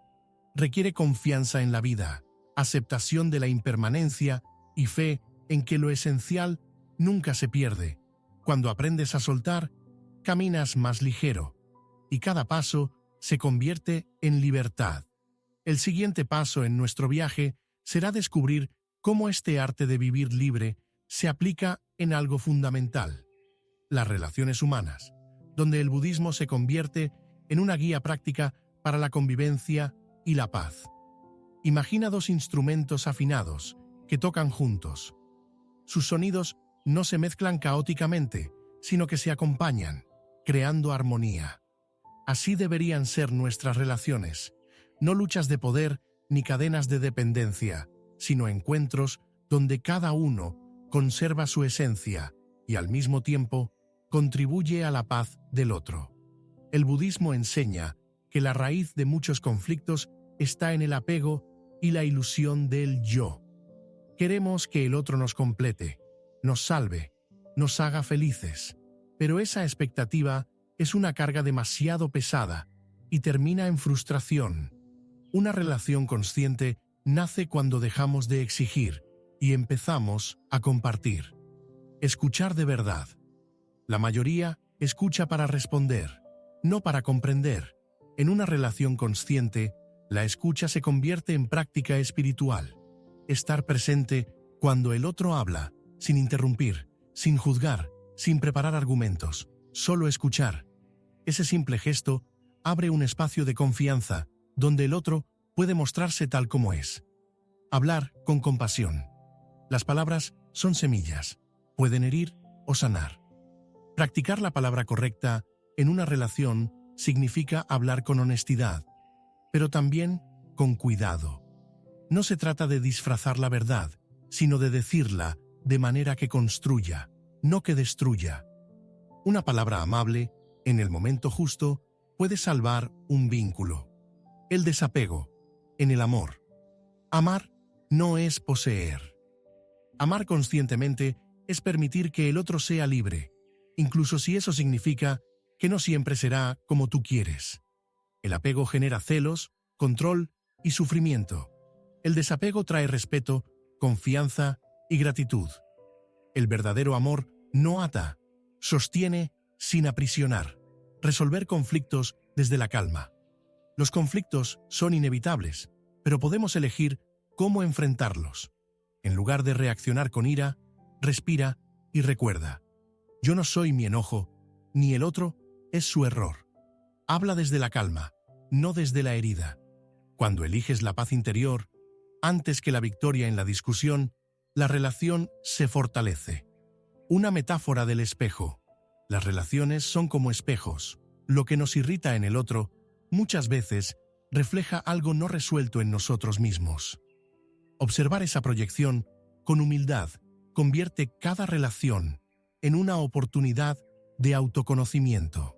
Prácticas cotidianas. Dedica tiempo a escuchar en silencio. Agradece cada día un gesto del otro, por pequeño que sea. Pregúntate: ¿estoy amando desde el miedo o desde la libertad? Estos actos simples transforman una relación común en un camino de crecimiento mutuo. En lugar de conclusión, las relaciones conscientes no se construyen con perfección, sino con presencia. No se trata de evitar los conflictos, sino de afrontarlos desde la paz interior.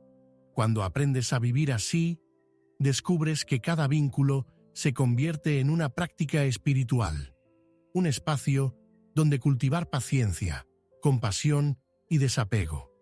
Y el siguiente paso, en nuestro viaje, será profundizar en la alegría empática, esa capacidad de celebrar la felicidad ajena como propia, que rompe la cadena de los celos y abre el corazón a una felicidad más amplia. Imagina ver florecer un jardín. No es tuyo, no plantaste esas semillas, pero al contemplar sus colores y su fragancia, sientes alegría. Eso es la alegría empática, mudita. La capacidad de regocijarse con la felicidad ajena, como si fuera propia. En nuestra cultura, estamos acostumbrados a compararnos.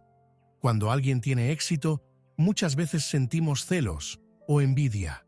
¿Por qué él y no yo? Pero el budismo nos invita a cambiar la mirada. La felicidad de otro no es una amenaza, es una oportunidad de expandir tu propio corazón. El veneno de la comparación, la envidia, es un veneno silencioso. Nos impide disfrutar lo que tenemos y nos amarga frente a la dicha ajena. Es como mirar al cielo de noche y quejarse porque una estrella brilla más que otra, olvidando que todas juntas iluminan el firmamento. La alegría empática es el antídoto. Cuando celebramos la luz de los demás, el cielo entero se vuelve más brillante para todos. Practicar mudita en lo cotidiano. Si un amigo logra un objetivo, en lugar de compararte, celébralo con sinceridad. Si alguien recibe un reconocimiento, deja que su alegría sea también la tuya, incluso con desconocidos. Una sonrisa, un logro, una buena noticia pueden ser motivo de tu propia felicidad. Esta práctica transforma la envidia en gratitud y convierte cada alegría ajena en un regalo compartido. Una metáfora del fuego. Piensa en una vela que enciende otra. La primera no pierde nada de su llama. Al contrario, la luz se multiplica. Así es la felicidad. No se divide al compartirse, se expande. La alegría empática nos recuerda que la felicidad no es un recurso limitado. Obstáculos comunes. Al principio puede costar. Quizá la mente piense, pero yo también merezco eso. Está bien reconocer ese sentimiento, pero no te quedes atrapado en él. Observa la envidia como una nube pasajera y elige conscientemente celebrar al otro. Con la práctica, descubrirás que tu corazón se expande y tu propia felicidad aumenta. Los beneficios de mudita. Cuando cultivas alegría empática, tu mente se vuelve más ligera. Te liberas de la comparación constante y empiezas a disfrutar de una felicidad más amplia, que no depende solo de ti. Cada logro ajeno se convierte en una fuente de alegría. Así, el mundo entero se transforma en tu jardín. Una práctica sencilla. Al final del día, piensa en 3 momentos en que viste a alguien feliz. Un niño jugando, un amigo riendo, un desconocido logrando algo. Recuerda esos instantes y di en silencio. Que su alegría continúe, que su felicidad se expanda. Este simple ejercicio entrena tu corazón para abrirse más y más. En lugar de conclusión, la alegría empática es aprender a ver la vida como un festival compartido. Cuando celebras la felicidad de los demás, dejas de sentir que compites con ellos. Te das cuenta de que todos formamos parte de la misma danza de la vida. Y en esa danza, cuanto más feliz es el otro, más feliz eres tú. El próximo paso en nuestro viaje será explorar una enseñanza clave de Buda, la de las 2 flechas, que revela cómo gran parte de nuestro sufrimiento no proviene de lo que nos pasa, sino de cómo lo interpretamos. Imagina que caminas por el bosque y de repente una flecha atraviesa tu brazo. El dolor es intenso, inevitable, pero luego, mientras todavía sangras, alguien dispara una segunda flecha, clavándose justo en la misma herida. Ese sufrimiento es doble. Así explicaba Buda la diferencia entre el dolor inevitable y el sufrimiento añadido. La primera flecha representa el dolor físico o emocional que la vida trae: enfermedad, pérdida, decepción. La segunda flecha es nuestra reacción mental, el rechazo, la queja, la resistencia, el ¿por qué a mí? No podemos evitar la primera flecha, pero sí podemos elegir no dispararnos la segunda. El dolor inevitable. La vida incluye momentos de dolor. Nadie puede escapar de la enfermedad, del envejecimiento, de la muerte. Nadie puede vivir sin experimentar pérdidas. Negarlo sería vivir en fantasía. Aceptar la primera flecha no significa resignación pasiva, sino reconocer la realidad tal como es. Es el primer paso hacia la sabiduría, el sufrimiento fabricado. La segunda flecha la fabricamos nosotros mismos. Surge cuando nuestra mente se aferra al pasado o se proyecta en el futuro. Un ejemplo cotidiano. Pierdes algo valioso. El dolor natural es real, pero luego la mente repite una y otra vez: soy un desastre, no debí hacerlo, siempre me pasa lo mismo. Ese diálogo interno es la segunda flecha. Otro ejemplo. Alguien te critica. La primera flecha duele, pero luego piensas: no me respetan, todos están en mi contra, nunca seré suficiente. Así la herida se multiplica. ¿Cómo detener la segunda flecha? La práctica consiste en atención plena. Cuando surge el dolor, obsérvalo sin añadir historias mentales. Pregúntate: ¿qué es lo que realmente duele aquí? ¿Qué estoy agregando yo con mis pensamientos? Ese discernimiento te permite aceptar la primera flecha y soltar la segunda. Una metáfora del mar. Imagina una ola que golpea la orilla. Ese es el dolor inevitable. Pero si decides luchar contra la ola, resistirte, maldecirla, terminas agotado y hundido. En cambio, si la dejas pasar, el mar vuelve a la calma. Así ocurre con nuestras emociones. Si las resistimos, crecen. Si las observamos, se disuelven. Ejercicio práctico. La próxima vez que sientas dolor emocional, escribe lo que ocurre en 2 columnas. Primera flecha: lo que realmente pasó. Segunda flecha: lo que tu mente añadió. Este ejercicio simple te ayudará a ver cuántas veces el sufrimiento no viene de la situación, sino de la interpretación.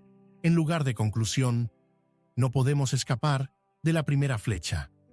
La vida traerá dolor, pérdidas y cambios, pero tenemos el poder de no clavarnos la segunda.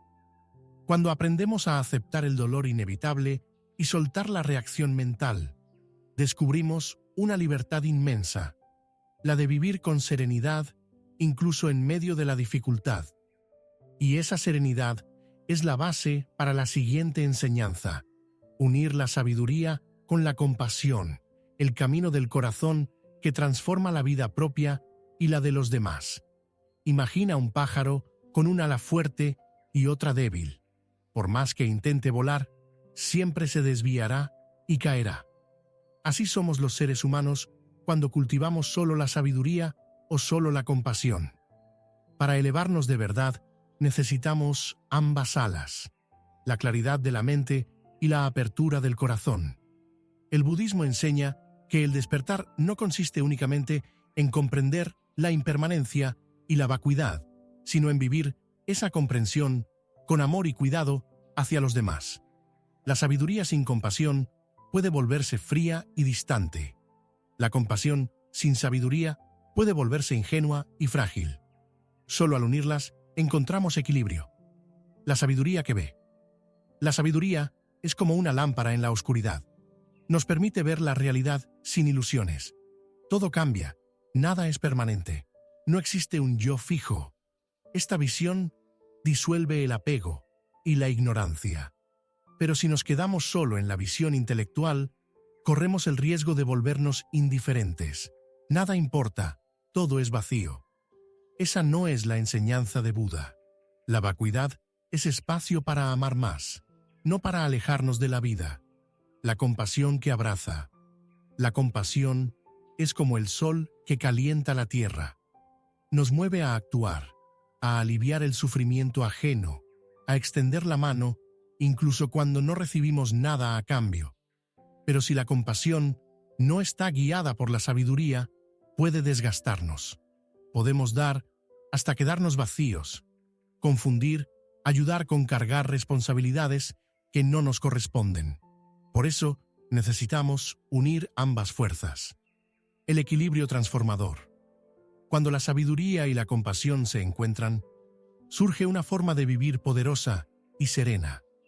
Ves el dolor del mundo con claridad, pero en lugar de hundirte en él, respondes con un corazón abierto. Sabes que nada es permanente, por eso valoras más cada instante. Sabes que no existe un yo fijo, por eso no necesitas defender tu orgullo y puedes entregarte con libertad. Ejemplo cotidiano. Piensa en alguien que te ofende. La sabiduría te recuerda: esta emoción es impermanente, esta persona también sufre. La compasión te inspira a no responder con odio, sino con paciencia o con silencio firme. Así, tu respuesta ya no nace del ego, sino del corazón despierto. Práctica para unir sabiduría y compasión. Contemplación. Al meditar, recuerda que todo es impermanente y vacío de existencia propia. Acción. Lleva esa comprensión a tus gestos. Escucha, ayuda, comparte. Reflexión diaria. Pregúntate cada noche: ¿hoy actué solo desde la mente o también desde el corazón? Una metáfora de la flor de loto. La flor de loto crece en el barro, pero florece pura y luminosa. Así también nosotros, en medio de las dificultades humanas, podemos despertar una vida donde la sabiduría ilumina y la compasión embellece cada acción. En lugar de conclusión, el camino del corazón no es elegir entre sabiduría o compasión, sino unirlas en un mismo vuelo. Cuando piensas con claridad y actúas con amor, te conviertes en un faro, iluminas tu vida y la de los demás. Y esa unión nos conduce al siguiente paso en nuestro viaje. Mirar la historia de Buda, no como un mito lejano, sino como un ejemplo vivo de cómo un ser humano puede despertar y transformar el mundo. Imagina a un joven que lo tiene todo: riqueza, poder, lujos, comodidades. Así fue la vida de Siddhartha Gautama, el príncipe que más tarde sería conocido como Buda. Nació en un palacio donde nada le faltaba. Su padre lo protegía de todo sufrimiento, convencido de que si nunca veía dolor, se quedaría en el mundo de los placeres. Pero el destino tenía otros planes. Los 4 encuentros. Un día, Siddhartha salió de palacio y vio lo que nunca antes había contemplado: un anciano, encorvado por la edad; un enfermo, sufriendo en su cuerpo; un cadáver, recordando la certeza de la muerte; y finalmente, un monje errante, sereno en medio de todo. Estos 4 encuentros cambiaron su vida para siempre. Comprendió que el lujo del palacio no podía protegerlo del sufrimiento inevitable de la existencia. La renuncia del príncipe Siddhartha: tenía esposa e hijo. Tenía poder, privilegios, un futuro asegurado. Y sin embargo, una noche decidió abandonar todo. No por desprecio, sino por compasión. Sabía que debía encontrar una salida al sufrimiento humano, una verdad más profunda que los placeres efímeros. Así comenzó su camino como buscador. Años de ascetismo. Durante 6 años, Siddhartha practicó austeridades extremas. Apenas comía, apenas dormía. Se sometía a privaciones pensando que el dolor físico lo llevaría a la liberación. Pero un día, exhausto y débil, comprendió que ese camino tampoco era la respuesta. Recordó entonces una imagen de su infancia. Sentado bajo un árbol, había sentido calma y plenitud solo observando su respiración. En ese recuerdo halló la clave. La liberación no estaba en los extremos, sino en el camino medio. El despertar bajo el árbol Bodhi-Siddhartha, se sentó bajo la higuera sagrada, el árbol Bodhi, y juró no levantarse hasta encontrar la verdad. Durante la noche enfrentó sus miedos, sus deseos, las ilusiones de su mente. Al amanecer, alcanzó la iluminación. Vio con claridad las 4 nobles verdades. Comprendió la ley del karma, la impermanencia, la ausencia de un yo fijo. Descubrió el camino que libera del sufrimiento. Desde entonces fue llamado Buda, el despierto. El maestro de todos Buda no guardó su descubrimiento solo para sí. Dedicó el resto de su vida a enseñar, viajando de aldea en aldea, compartiendo con reyes y mendigos, hombres y mujeres, monjes y laicos. Su mensaje era universal. La liberación está abierta a todos los que decidan recorrer el camino. Una metáfora del loto. La vida de Siddhartha es como la flor de loto. Nació en el barro del mundo, entre lujos y sufrimientos, pero supo elevarse por encima de ellos para florecer puro y luminoso. En lugar de conclusión, la historia de Buda nos recuerda que la iluminación no es un mito ni un privilegio de seres divinos. Fue un ser humano, como tú y como yo, que decidió mirar la verdad de frente y no conformarse con ilusiones. Y si él pudo despertar, nosotros también podemos hacerlo. El próximo paso en nuestro viaje será explorar cómo sus enseñanzas no quedaron en el pasado, sino que siguen vivas hoy. A través de la Sangha, la comunidad de práctica que sostiene el camino espiritual. Imagina encender una sola vela en medio de la oscuridad. Su luz es frágil, basta un soplo de viento para apagarla. Pero si cientos de velas se encienden juntas, la claridad se vuelve imparable. Así funciona la Sangha, la comunidad espiritual en el budismo. Un espacio donde las llamas individuales se unen para sostenerse unas a otras. La tercera joya. En el budismo se habla de las tres joyas: el Buda, el maestro, el Dharma, la enseñanza, y la Sangha, la comunidad. Estas tres son los pilares del camino. Sin la Sangha, el viaje se vuelve mucho más difícil.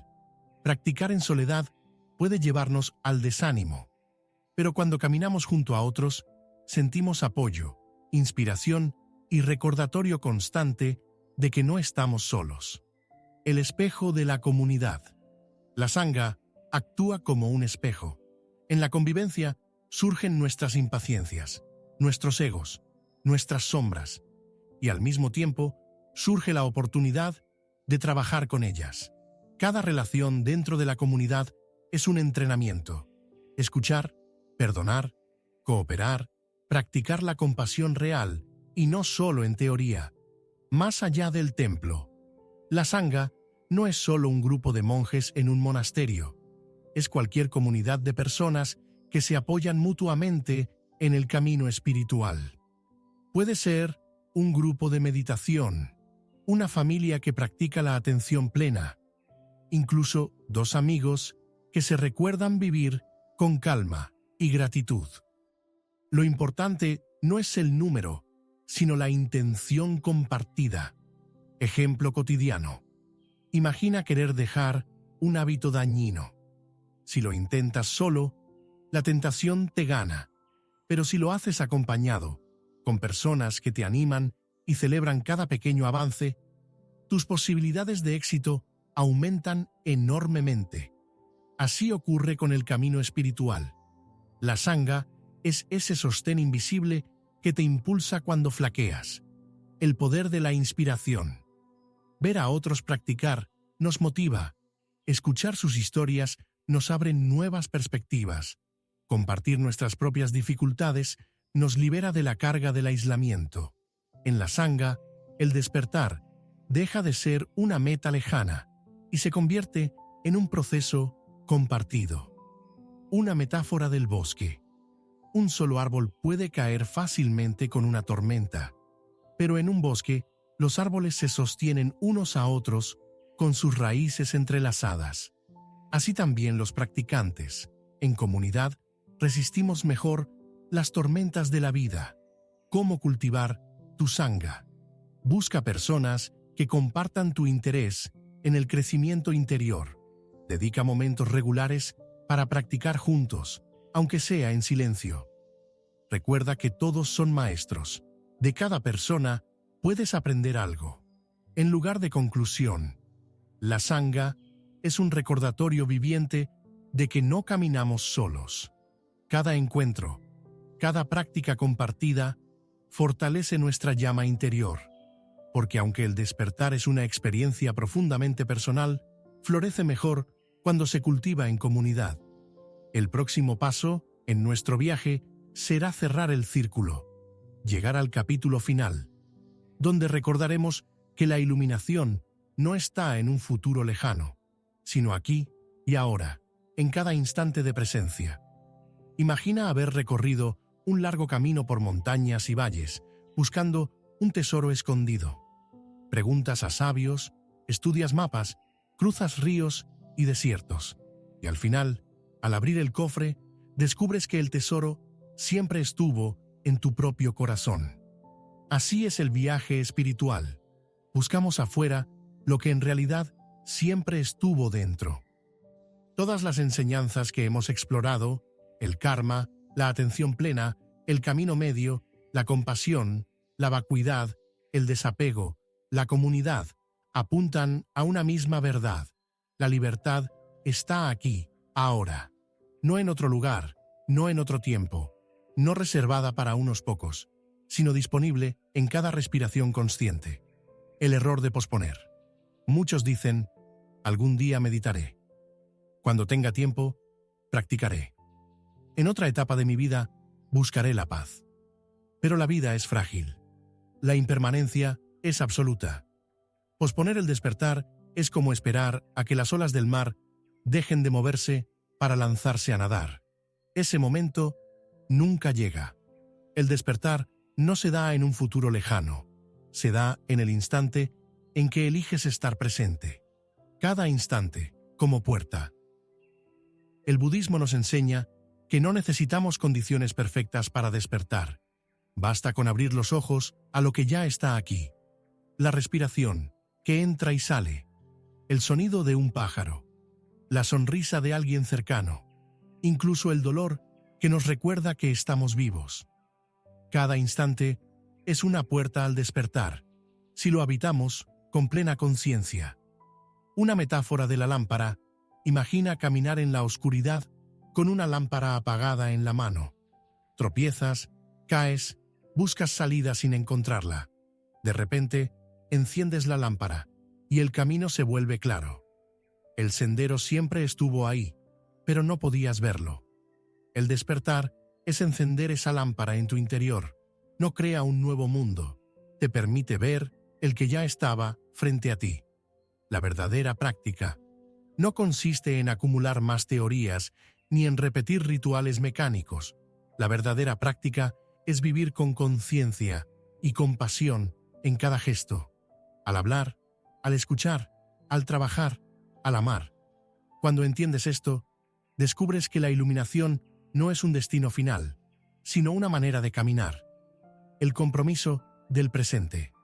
Pregúntate ahora, ¿qué puedo hacer en este instante para vivir con más claridad, más amor, más libertad? No mañana, no dentro de años, aquí, en este preciso momento. Ese pequeño acto de presencia es el inicio del despertar. En lugar de conclusión, el viaje que comenzó explorando el sufrimiento y el samsara termina aquí, en la simplicidad de este instante. Todo lo que has buscado está en tu respiración, en tu conciencia despierta, en tu capacidad de amar sin condiciones. El momento del despertar no es ayer ni mañana, es ahora. Y cada vez que eliges vivir con atención plena, cada vez que eliges compasión en lugar de indiferencia, cada vez que eliges soltar en lugar de aferrarte, el despertar florece en ti. Ese es el verdadero tesoro del budismo. No promesas futuras, sino la posibilidad de despertar en este mismo momento.